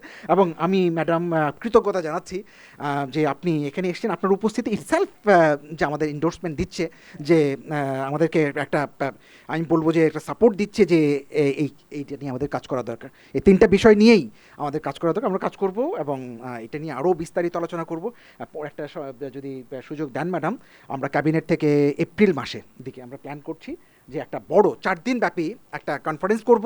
সেই কনফারেন্সে এই বিষয়গুলো আমরা আলাদা আলোচনা করব। নিউট্রিশন আমি মনে করি যে এটা আলাদা একটা থিম হবে, এটা নিয়ে কাজ করব। এনজিওদেরকে আমরা এখানে ইনভলভ করব, আমরা প্রাইভেট সেক্টরকেও ইনভলভ করব, এবং এর আগেও 3 বার করেছি, এবারও করব। এবং ম্যাডাম আমি মনে করি যে এর মাধ্যমে আমরা এটাকে অনেক দূর এগিয়ে নিতে পারবো। জিও এনজিও কোলাবোরেশন ফোরাম করেছি আমরা, সেটাকেও আমরা এখানে ইনভলভ করব। আমরা বুঝতেই পারছি যে ওনারা খুবই সিরিয়াস এই বিষয়ে কাজ করার জন্য, এবং আশা করতে পারি খুব শীঘ্রই আমরা যেভাবে স্বপ্ন দেখছি যে আমাদের নিউট্রিশনটা ইনকর্পোরেটেড হবে সোশ্যাল সিকিউরিটি প্রোগ্রামে, আমরা দেখতে পারবো। এবার আমি চলে যাচ্ছি জনাব কেয়া খান ম্যাডামের কাছে, DGDWA।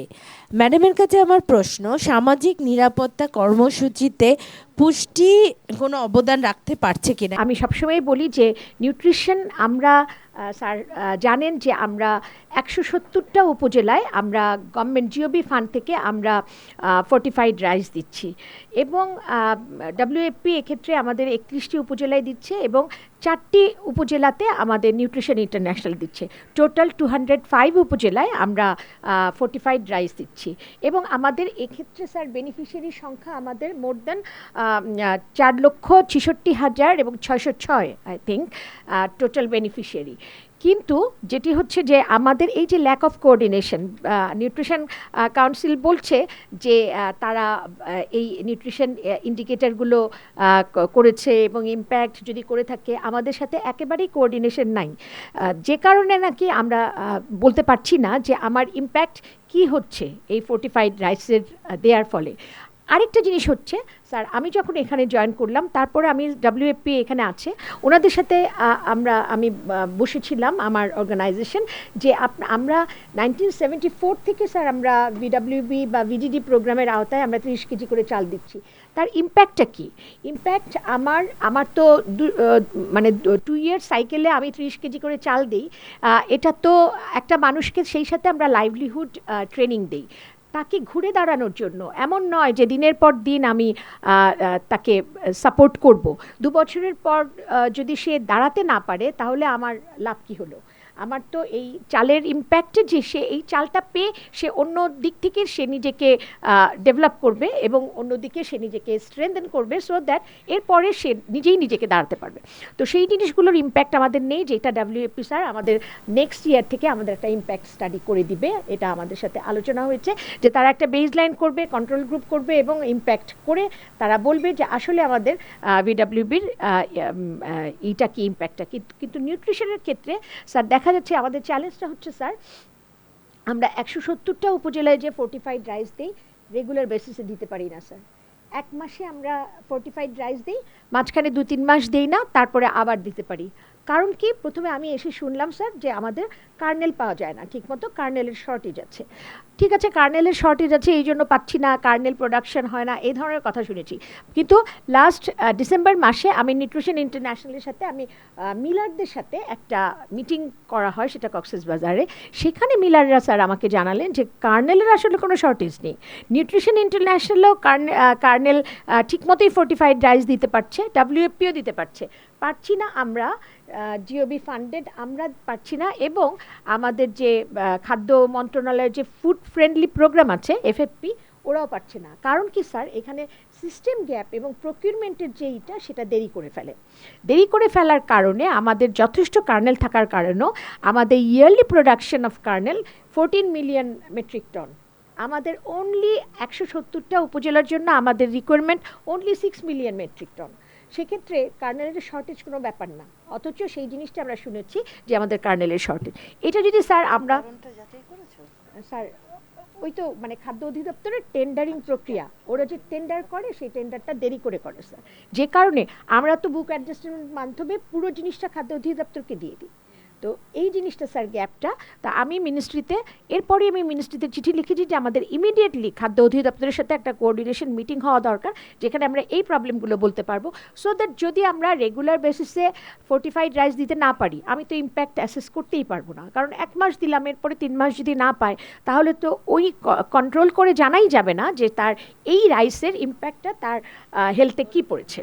তো এটা একটা জিনিস। আর একটা হচ্ছে আমি ক্যাবিনেটকে বলবো স্যার, এন্ট্রি প্লাস ক্লাস্টার, আমি সেদিন একটা মিটিংয়ে গিয়ে জানলাম যে এরকম 5টা ক্লাস্টার আছে, যে 5টা ক্লাস্টারের 5টাতেই কিন্তু মোকা মেম্বার, কিন্তু স্যার মোকা মেম্বার বাট আমাদের কাছে কোনো ইনফরমেশন আসে না বা কোনো রেকমেন্ডেশন বা কোনো কিছু আসে না, সো দ্যাট আমরা যেহেতু আমরা স্যার ভিডাব্লিউবি এবং এমসিবিপি প্রোগ্রামটা আমরাই ইমপ্লিমেন্ট করি এবং চ্যালেঞ্জেস এবং কোথায় কি প্রবলেমস সেগুলো কিন্তু আমরাই ভালো বলতে পারবো। তো সেক্ষেত্রে এই ক্লাস্টার মিটিংগুলোতে যদি ডিডাব্লিউএ থাকে তাহলে আমরা এই রেগুলার যে আমাদের কি চ্যালেঞ্জেসগুলো আমরা বলতে পারি এবং সেখান থেকে আমাদের ওয়ে আউটগুলো আমাদের জানা সহজ হয়।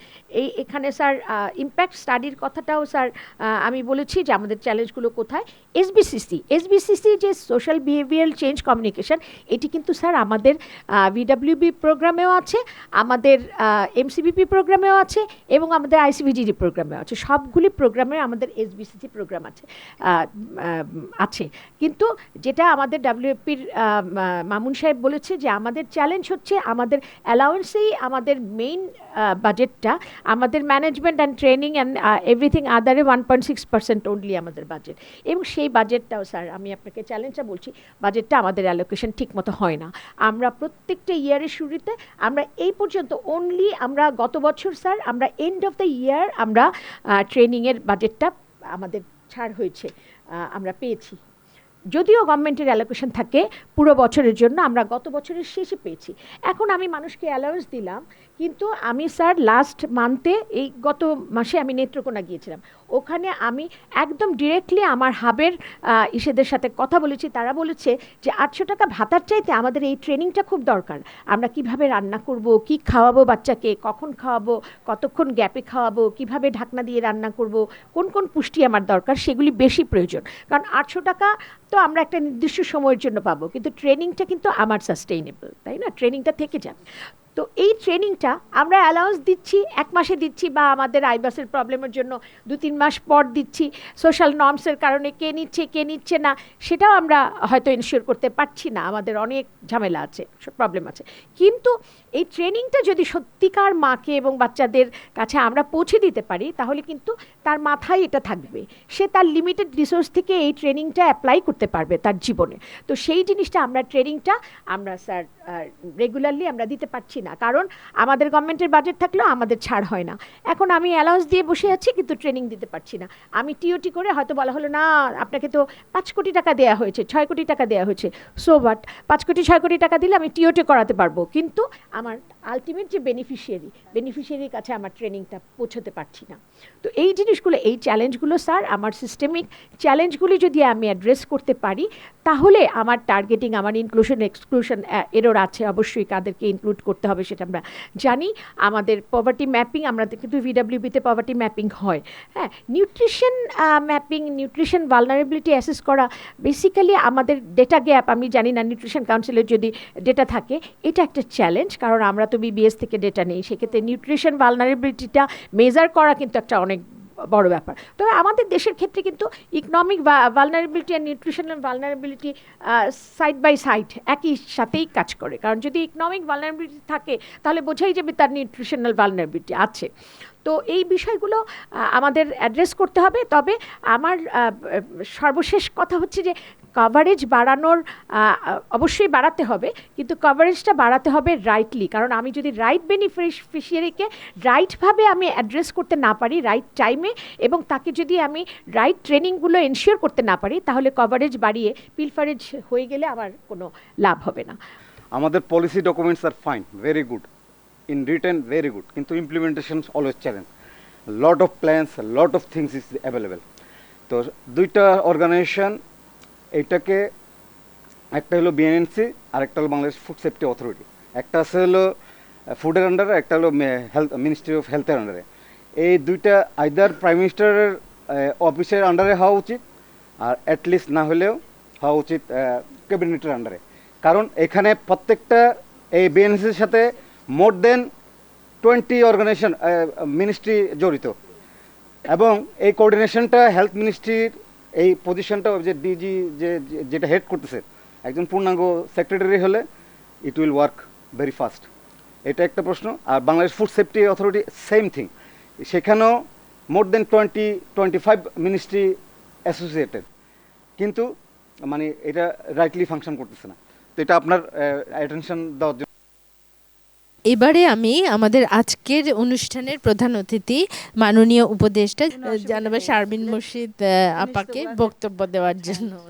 যে সমস্যাগুলো এখানে উত্থাপিত হয়েছে, কতগুলো প্রশ্ন আমার মাথায় কাজ করে যে আমরা অনেকদিন ধরেই কাজ করছি, নিউট্রিশন নিয়ে বহু বছর ধরে কাজ করছি। হয়তো এই বিশেষ রকমের যে পলিসি স্ট্র্যাটেজি নিয়ে কাজ হচ্ছে সেটা হয়তো খুব বেশি নয়, যদি 2015টাকে আমরা আমাদের বেঞ্চমার্ক ধরি।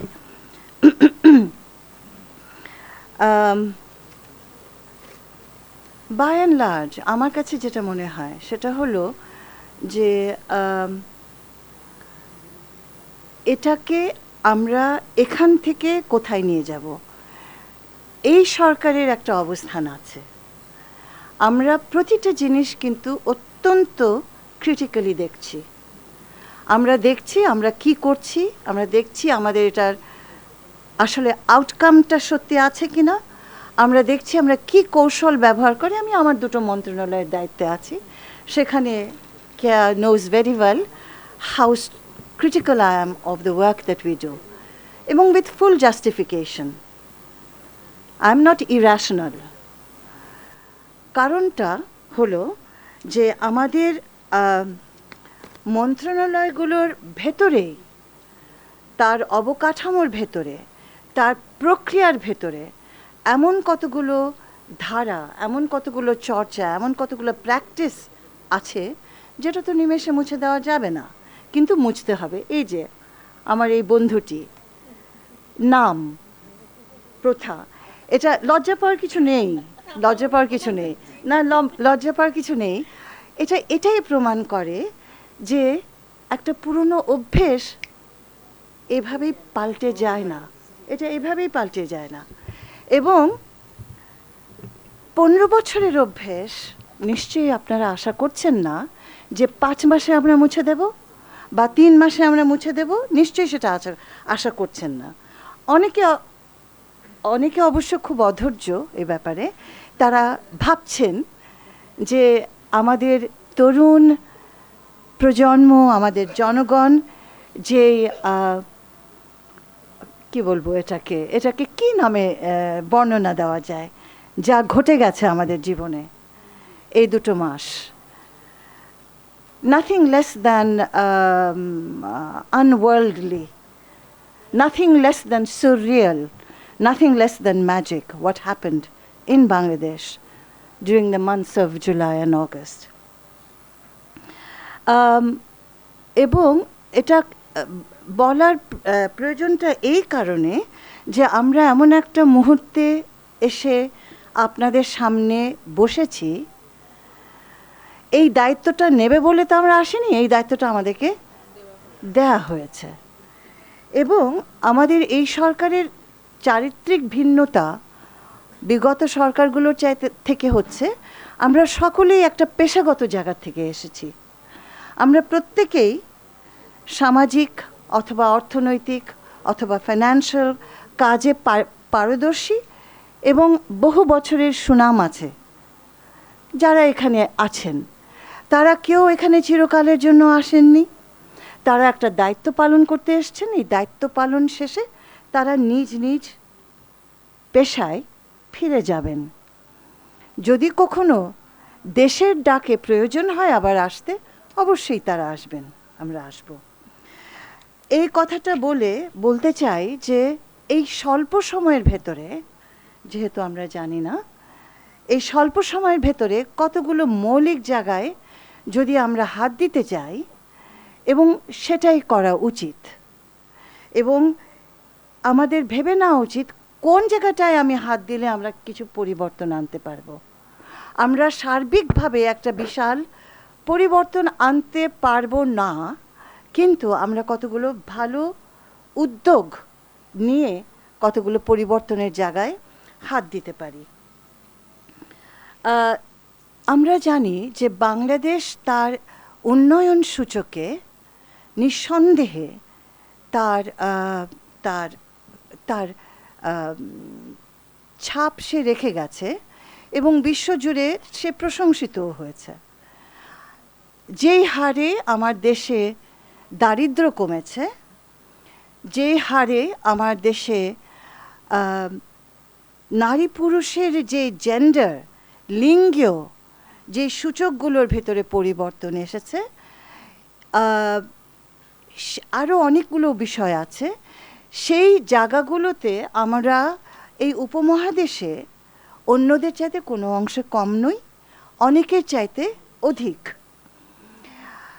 এই কথাগুলো বলছি এই কারণে, এটা মানে এই নয় যে আমরা একটা মানে নিশ্চিন্ত হয়ে আর এগোবো না, তা নয়। আমরা দারিদ্র্যের সূচকে আমাদের ভেতরে একটা উন্নতি ঘটেছে, কিন্তু দারিদ্র্য আর নিউট্রিশন খুব একত্র থাকে। কিন্তু দেখুন, আমরা নিউট্রিশনে কিন্তু অনেক পিছিয়ে আছি। যে হারে দারিদ্র্য কমেছে সেই হারে নিউট্রিশন বাড়েনি, যদিও যুক্তির জায়গা থেকে সেটাই ঘটা উচিত ছিল। তাহলে একবেলা খাওয়ার থেকে আমরা 2 বেলা খাওয়াতে, অথবা এমনকি 3 বেলা খাওয়াতে আমরা পৌঁছেছি। কিন্তু এবং সেটা আমার উন্নতি, সেটা আমার পভার্টি ইন্ডিকেটরে একটা বড় অগ্রগতি। আমি খালি পায়ে ছিলাম, আমি রাবার স্যান্ডেল পরতাম, এখন কিন্তু আমি কম দামের জুতো পাই, কম দামের কাপড়টি পাই। এই যে সূচকগুলো, এই সূচকগুলো কিন্তু আমার দেশে একটা অর্থনৈতিক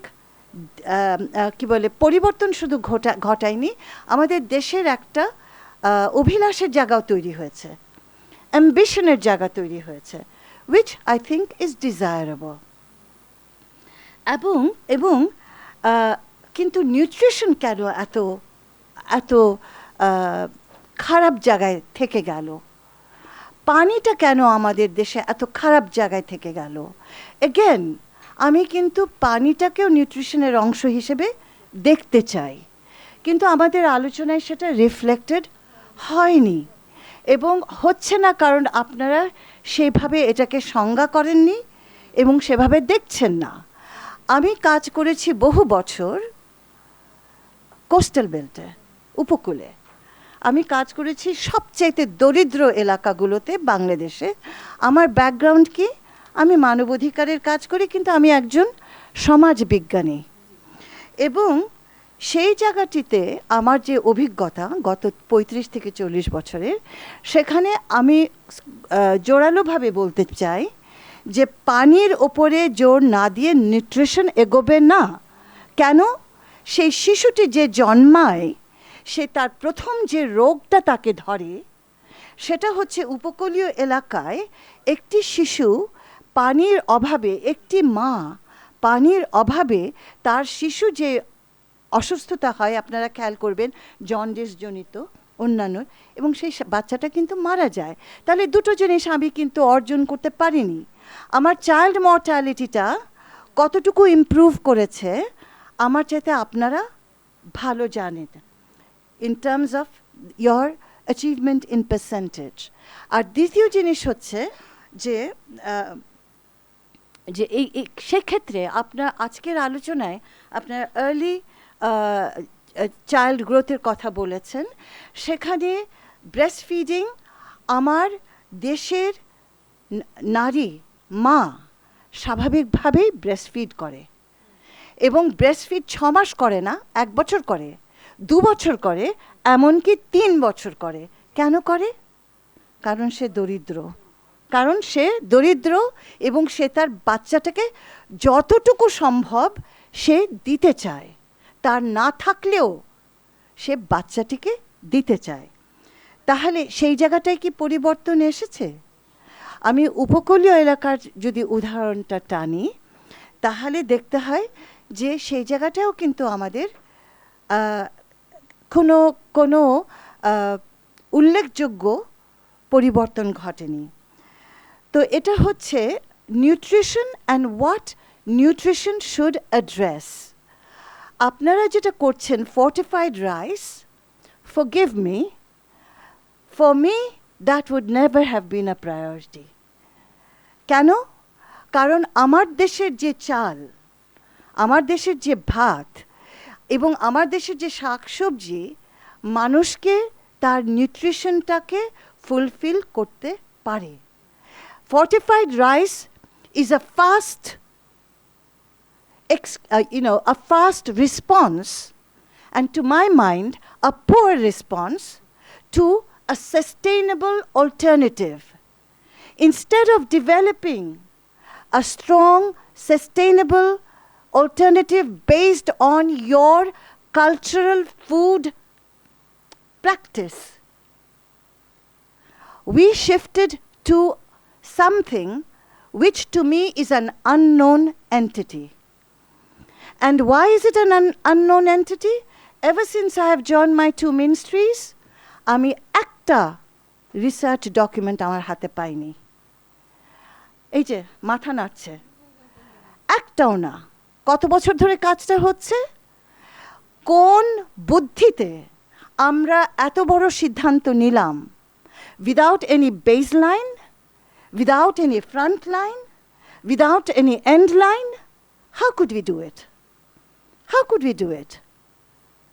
You think there aren't enough researchers in Bangladesh?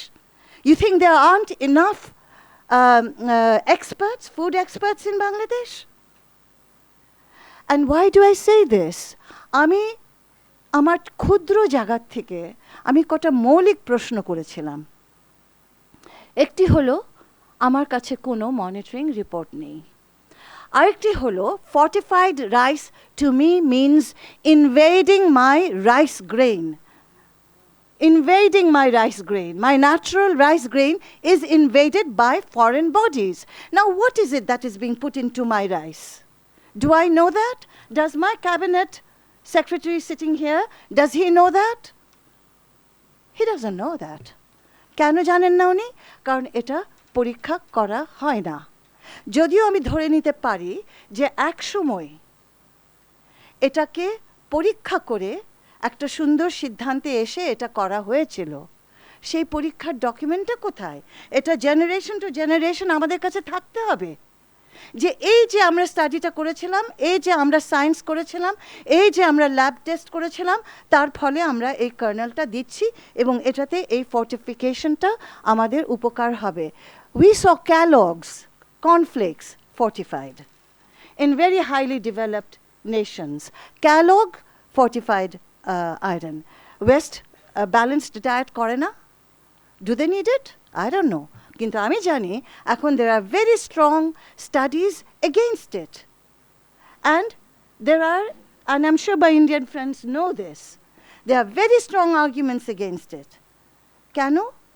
কারণ এটাকে আপনি অ্যাসেস করতে পারেন না, ব্যালেন্স করতে পারেন না। আপনি যখন সারাদিনে আপনার ক্যালোরি ইনটেকটা নেন, আপনার ভাইটামিন নিডগুলো ফুলফিল করেন, তার ভেতরে যখন আপনার অ্যাডিশনাল ফর্টিফাইড জিনিসগুলো আপনি অ্যাড করেন, how are you impacting the child's body? You don't know. আপনি সেটা অ্যাসেস করেন না, আপনার কোনো বেঞ্চমার্ক নেই। বুঝতে পারছেন? তাহলে আমি যদি এখানে বসি আপনাদের চমৎকার একটা nutrition program, and believe me, আমি তো আপনাদের নিউট্রিশন প্রোগ্রামকে সাপোর্ট করব না এমন তো নয়, করতেই হবে। কিন্তু আমার প্রশ্নটা হলো Do we have the right strategy? Are we following the right path? এই যে মহিলা বলেছে আমাদেরকে এই চাল আর এই 2 পয়সার টাকা দিও না, আমাদেরকে প্রশিক্ষণ দাও। এটা একটা $1 million কথা বলেছে। নলেজ 800 টাকা per month. You tell me, sitting here in today's Bangladesh, the rate of inflation, what is this 800 taka? It's nothing. You know what it is? It is the reinforcement of poverty. When you give that woman 800 taka, আপনি তাকে তার দারিদ্র্যকে অপমান করছেন। I am against it. And I'm telling my cabinet secretary, I am against it. আমার budget কত? 1000 কোটি টাকা। আমার মকার একটা বিশাল বাজেট হচ্ছে fortified rice. I'm very concerned. I'm very disturbed about it. And what I would like to do is get it into the laboratory and get it tested. And not once, for the next 1 year, every month. For every lot that comes into my office, into my space. তাহলে আমি কি বলতে চাইছি? আমার কথা হলো কি জানেন? আমি কি বিশ্বাস করি? আমি বিশ্বাস করি বিজ্ঞান হচ্ছে সাধারণ বুদ্ধি। Common sense is the best science. The basis of science is common sense. And I think we are fast moving away from common sense. What are the practices? Now, our nutrition program has tremendous opportunity. তাহলে আমি একটা কি কথাটা আমি বলে যাচ্ছি আপনাদেরকে, and I want you to think about this. আমি আমার দেশের মানুষকে কি খাওয়াচ্ছি? What am I ingesting into them? I want to have a complete knowledge of that. That would be my first point. এবং এখানে একটা উদাহরণ দিই, যেহেতু আমি পানি নিয়েও 20 বছরের বেশি কাজ করেছি, আমি এই কথাটাও বলে যেতে চাই। আমরা কি বলি? Water supply, pipe line water supply, কিন্তু আমরা বলি না এই পানির সোর্সটা কি। আমরা বলি pipe line water supply. World bank, UNICEF, all our partners who have contributed hugely to the development of Bangladesh, when they talk about supporting piped water to the people, to rural people, the first question I ask is, what water are you going to provide to every household? এবং সেই প্রশ্নটা সবসময় কিন্তু উজ্জ্বল থাকে। কেন থাকে জানেন? আমার ভূগর্ভের পানি শেষ হয়ে যাচ্ছে। আমার ভূগর্ভের পানি বিষাক্ত। শুধু কি আর্সেনিকে বিষাক্ত? আপনারা এখানে অনেক জ্ঞানী মানুষ আছেন। ওটার ভেতরে মার্কারি আছে, ওটার ভেতরে কেডিয়াম আছে, ওটার ভেতরে হাই লেভেল অফ ফ্লোরাইড আছে। Does anybody talk about it? No. কি আমরা কি বলি? পাইপড ওয়াটার সাপ্লাই দিয়ে দেওয়া হবে। ওয়াটার কোয়ালিটির একটা যে মনিটরিং মেকানিজম থাকা উচিত in place. Bangladesh may have no safe water option. We may have zero safe water option. Then what is my option? To drink the water that is less poisoned, because I have no option. I have to drink water. So when I drink that water, all I will want is, আচ্ছা এটা যেন একটু কম বিষাক্ত হয়। এখন আমার তার মানেটা কি? প্রতিটি জায়গায় আমরা একটা জায়গায় ফেল করছি, সেটা হচ্ছে in the management of the quality of the element that we provide to our people to take ingest. তো এটা ছিল আমার প্রথম বক্তব্য। দ্বিতীয় কথা হচ্ছে, আমি যদি ধরেও নিই, ধরে নিতে পারছি না, যেহেতু কোনো গবেষণাই নেই, আমি ধরে নিতে পারছি না। যদি তারপরেও আমি ধরে নিই যে আমার এই চালটা খুব উপকারে আসছে এবং তারা ভালো জিনিস পাচ্ছে, তাহলে আমার দ্বিতীয় সমস্যাটা কোথায় গিয়ে আমাকে হিট করছে? এই চালটা আমি কাকে দিচ্ছি, কাদেরকে দিচ্ছি? আজকে এতদিন পরে আমরা এখনও স্ট্রাগল করছি উইথ ম্যাপিং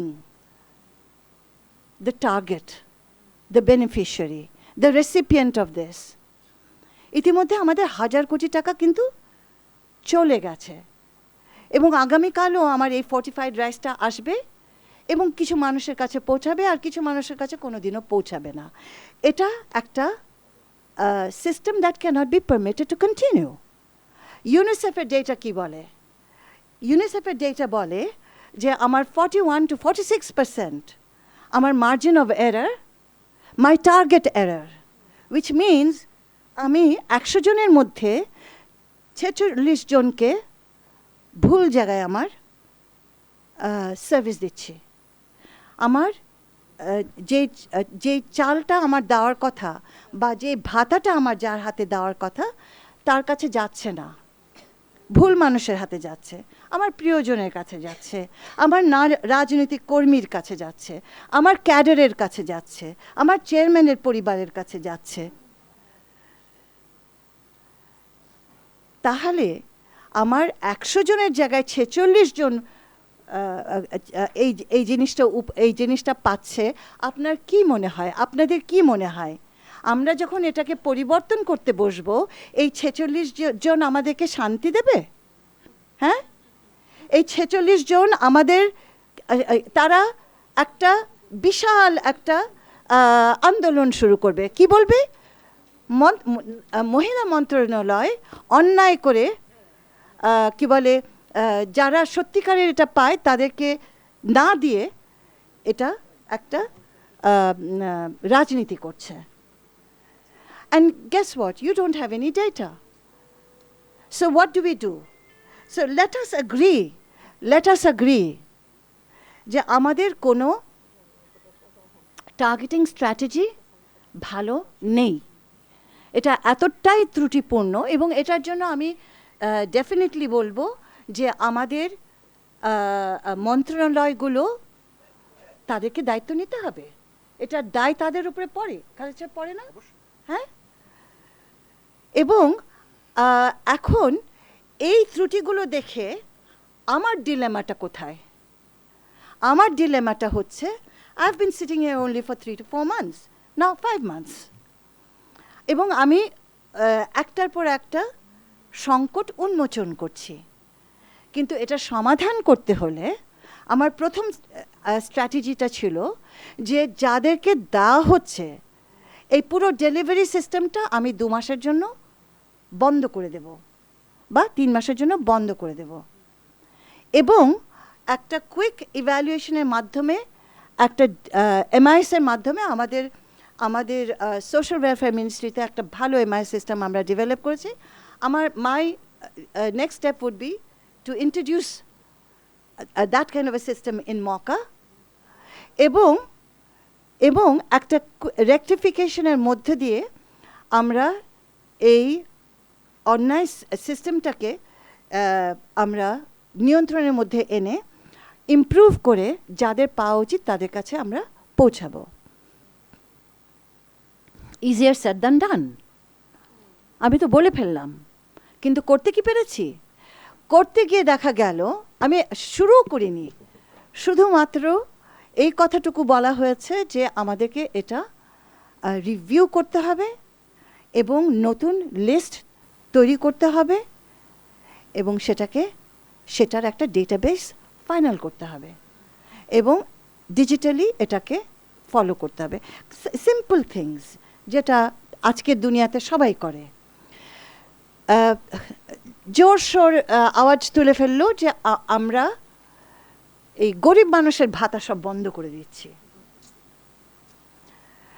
তো এই যে রিয়ালিটিটা এখন, তাহলে আমাকে কি করতে হবে? আমাকে এই ভাতাটা চালু রাখতে হবে, অ্যাট দ্য সেম টাইম আমার রিভিউ করতে হবে, এবং এটা রিভিউটা চালাতে হবে। কিন্তু আমি যতক্ষণ চালু রাখছি, আপনাদের এই আমার সরকারের, আমার রাষ্ট্রের এই অমূল্য ধনটা বেহাতে চলে যাচ্ছে প্রতি মাসে। তো সেটার জন্য আমরা কি করব?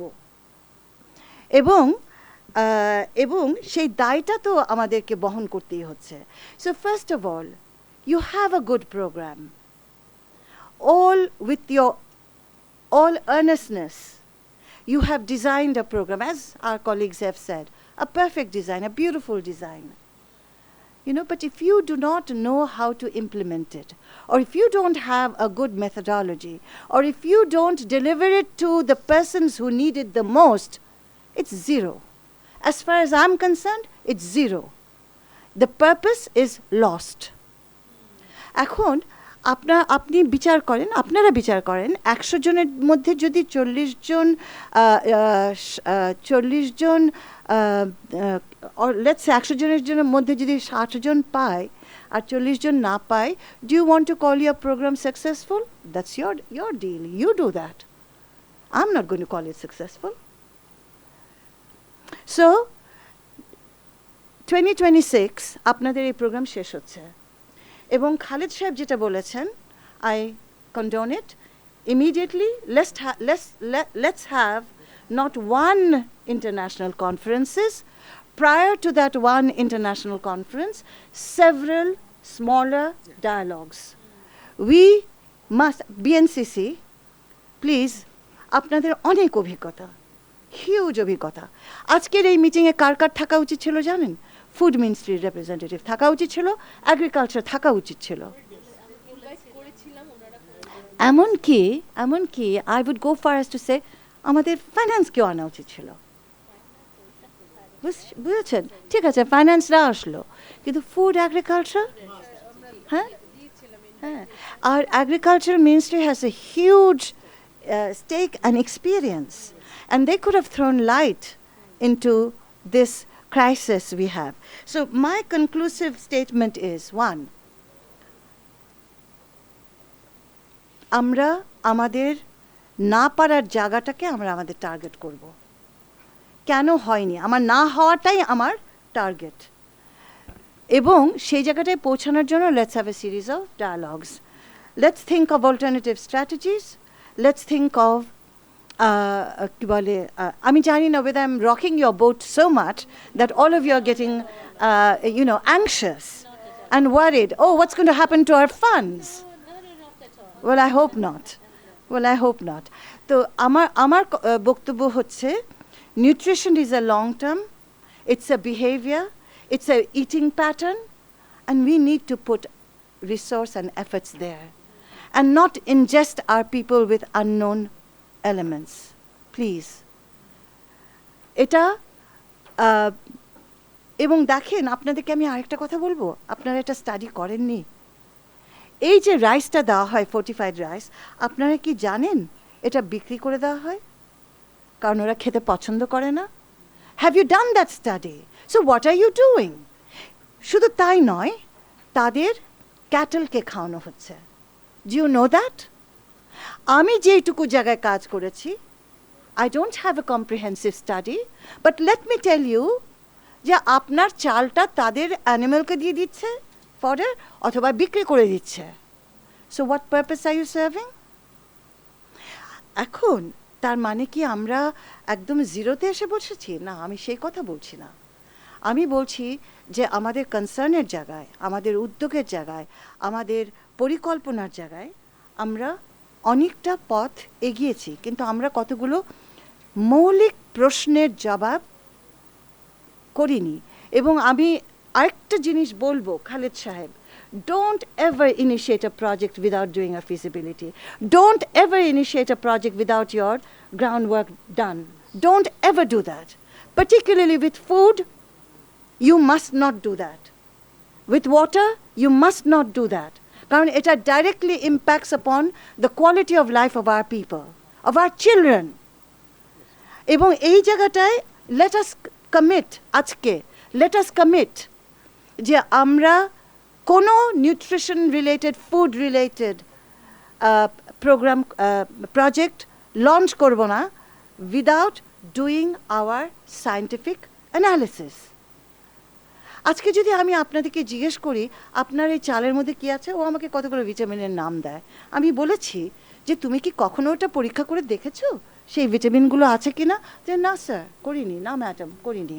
তো এই দুর্বল জায়গায় আমরা যেন না থাকি। Let's also turn a leaf, let's turn a page. আমরা সিস্টেম্যাটিক্যালি কাজ করি, সিস্টেম্যাটিক্যালি কাজ করাটা কঠিন, এটা সময় সাপেক্ষ, এটার জন্য ধৈর্য লাগে, কিন্তু আমরা যদি একবার কষ্ট করে সেই ধাপগুলো পার হয়ে একটা গুছানো জায়গায় পৌঁছাই, after that the road is easy. Planning is always a long process, but the stronger your planning, the better your planning, which takes time, greater your achievement when you're implementing. আর অবশ্যই আমাদের নিউট্রিশন সেক্টরে আমাদের Jio NGO partnership is a must, CBOs, village-based organizations, আমাদের community governance is a must. Community governance would be my last statement to you. Nutrition যে জিনিসটা প্রত্যেকটা পরিবারের ঘরে গিয়ে পৌঁছায়, যে কাজটা, যে সেবাটা, সেই সেবাটা কে নিশ্চিত করতে হলে গ্রাম সুশাসন, গ্রামীণ শাসন ব্যবস্থা একেবারেই বাঞ্ছনীয়, এবং সেই জায়গাটায় তৈরি করতে পারে যারা আমরা বহু বছর ধরে গ্রামের সাথে কাজ করেছি। যেই ছেলে আমার রাষ্ট্রের কাঠামো যেখানে এফিশিয়েন্টলি পৌঁছাতে পারে সেখানে সে এফিশিয়েন্টলি পৌঁছাবে, কিন্তু সেই জায়গাটা থেকে আমার রাষ্ট্র কখনো ক্রেভিসেসে ঢুকতে পারে না। যেখানে যন্ত্রণা সেখানে রাষ্ট্র ঢুকতে পারে না, তার জন্য কঠিন হয়। সেখানে আমাদের সামাজিক আন্দোলনগুলো কিন্তু একটা বড় রকমের সহায়ক শক্তি। আমরা সেটাকে Jio NGO, Jio versus NGO, এই জায়গাটা থেকে আমরা সরে আসবো। We are all one, we are all in the same boat. I come with certain skills, he comes with certain skills. We have to join hands, right, Mr. Khalid?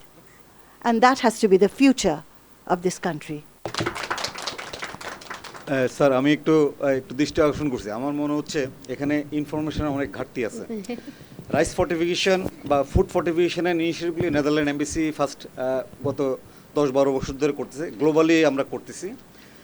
Rice fortification যখন introduction করেছে সেটা হলো WFPর মাধ্যমে করা হয়েছে, এবং WFP 3 years এটাতে study করছে বাংলাদেশে তারা কোন নিউট্রিশনগুলো কি নিবে। এই 6টা মাইক্রোনিউট্রিয়েন্ট নিছে, এবং এই মাইক্রোনিউট্রিয়েন্টের এই যখন রাইস ফর্টিফিকেশন আমরা 22টা উপজেলায় ইমপ্লিমেন্ট করছি, তখন আইসিডি দিয়ে ডিটেইল স্টাডি করা হয়েছে 2019 আমরা এটা শেয়ার করি হারুনি ভাই। I was also going to say আমরা শারমিন ম্যাডাম আমাদের যা যা স্টাডি আছে ওই এভিডেন্স গুলো শেয়ার করি। আপনি যদি আমাকে অনুমতি দেন, জাস্ট আমি জানি আপনার খুব তাড়া, আমি জাস্ট আপনার কথা থেকে মানে জাস্ট টু সাইকা সিরাজকে আমি এবার অনুরোধ করছি, হবে না, জাস্ট দুইটা কথা বলতে চাই। শারমিন মুর্শিদ ম্যাডাম, আমরা রিসার্চগুলো আপনাদের সাথে শেয়ার করবো অ্যাবসলিউটলি। আপনি খুব স্ট্রংলি যে কথাটা বলেছেন, আমি শুধু এটাই বলতে চাচ্ছি যে we are completely aligned with you, যে social protection and nutrition is social protection is much bigger than only one fortification component. Fortification, even for the organizations we do, we'll look at it as a intermediary support, not a long-term support. এবং এই dietary diversity-টা আনার জন্য safety নেটকে যেভাবে equip করতে হবে, ওইখানটাই আমাদের যেটুকু ক্ষমতা আছে ওখান থেকে আমরা টেকনিক্যাল সাপোর্টটা দিতে চাই। অ্যান্ড আমরা খালেদ স্যারের সাথে বসবো।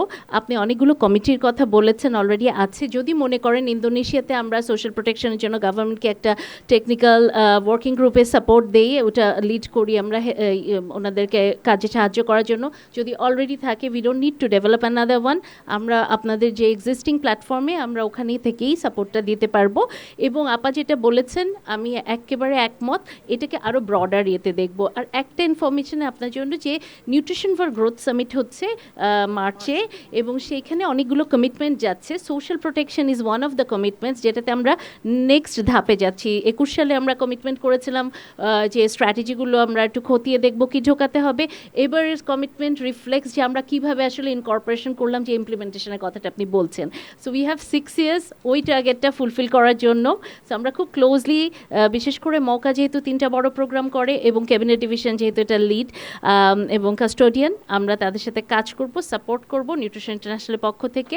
স্যার মুনসের কথা বলেছেন, urban nutrition strategy multi sectoral, সেইখানে 5টা সেক্টরের একটা ওয়াশ, এবং উই স্ট্রংলি রেকগনাইজ যে ওয়াশকে যদি না করা হয় আর না করা হয়, জি জি, ওয়াটারটাকে ওখানে আমরা ইয়ে করতে হবে, খুব স্ট্রংলি ওয়াটারটাকে আনতে হবে। If I can just add, thank you so much for your comments. They're well taken. I think what's important to note is have a short event, and it is not just fortified rice. Right. We'd welcome a Oh, I meeting already to mentioned really that. have the comprehensive view. Where I'm from, USA, we have mandatory fortified rice. So it is not the savior complex of NGOs coming to work. It is absolutely not that concern, and we really welcome your input. I think your Right. point on water, I'm a mother as well, and your words, I know it comes from a place of deep care, so I really respect everything. So we welcome a meeting where we can really hear everything and co-create. But please don't think that we are as simplistic as giving Yeah, rice and money. exactly. I know that's No, not the no, solution. exactly. And আপনার input এবং ওনারা যা দিয়েছেন এগুলোকে একসাথে করে we'd like to get back to you with a set of recommendation that came out of this round table, যাতে এটাকে আপনারা সামনে আরও আগিয়ে নিয়ে যেতে পারেন। অনেক ধন্যবাদ, থ্যাংক ইউ।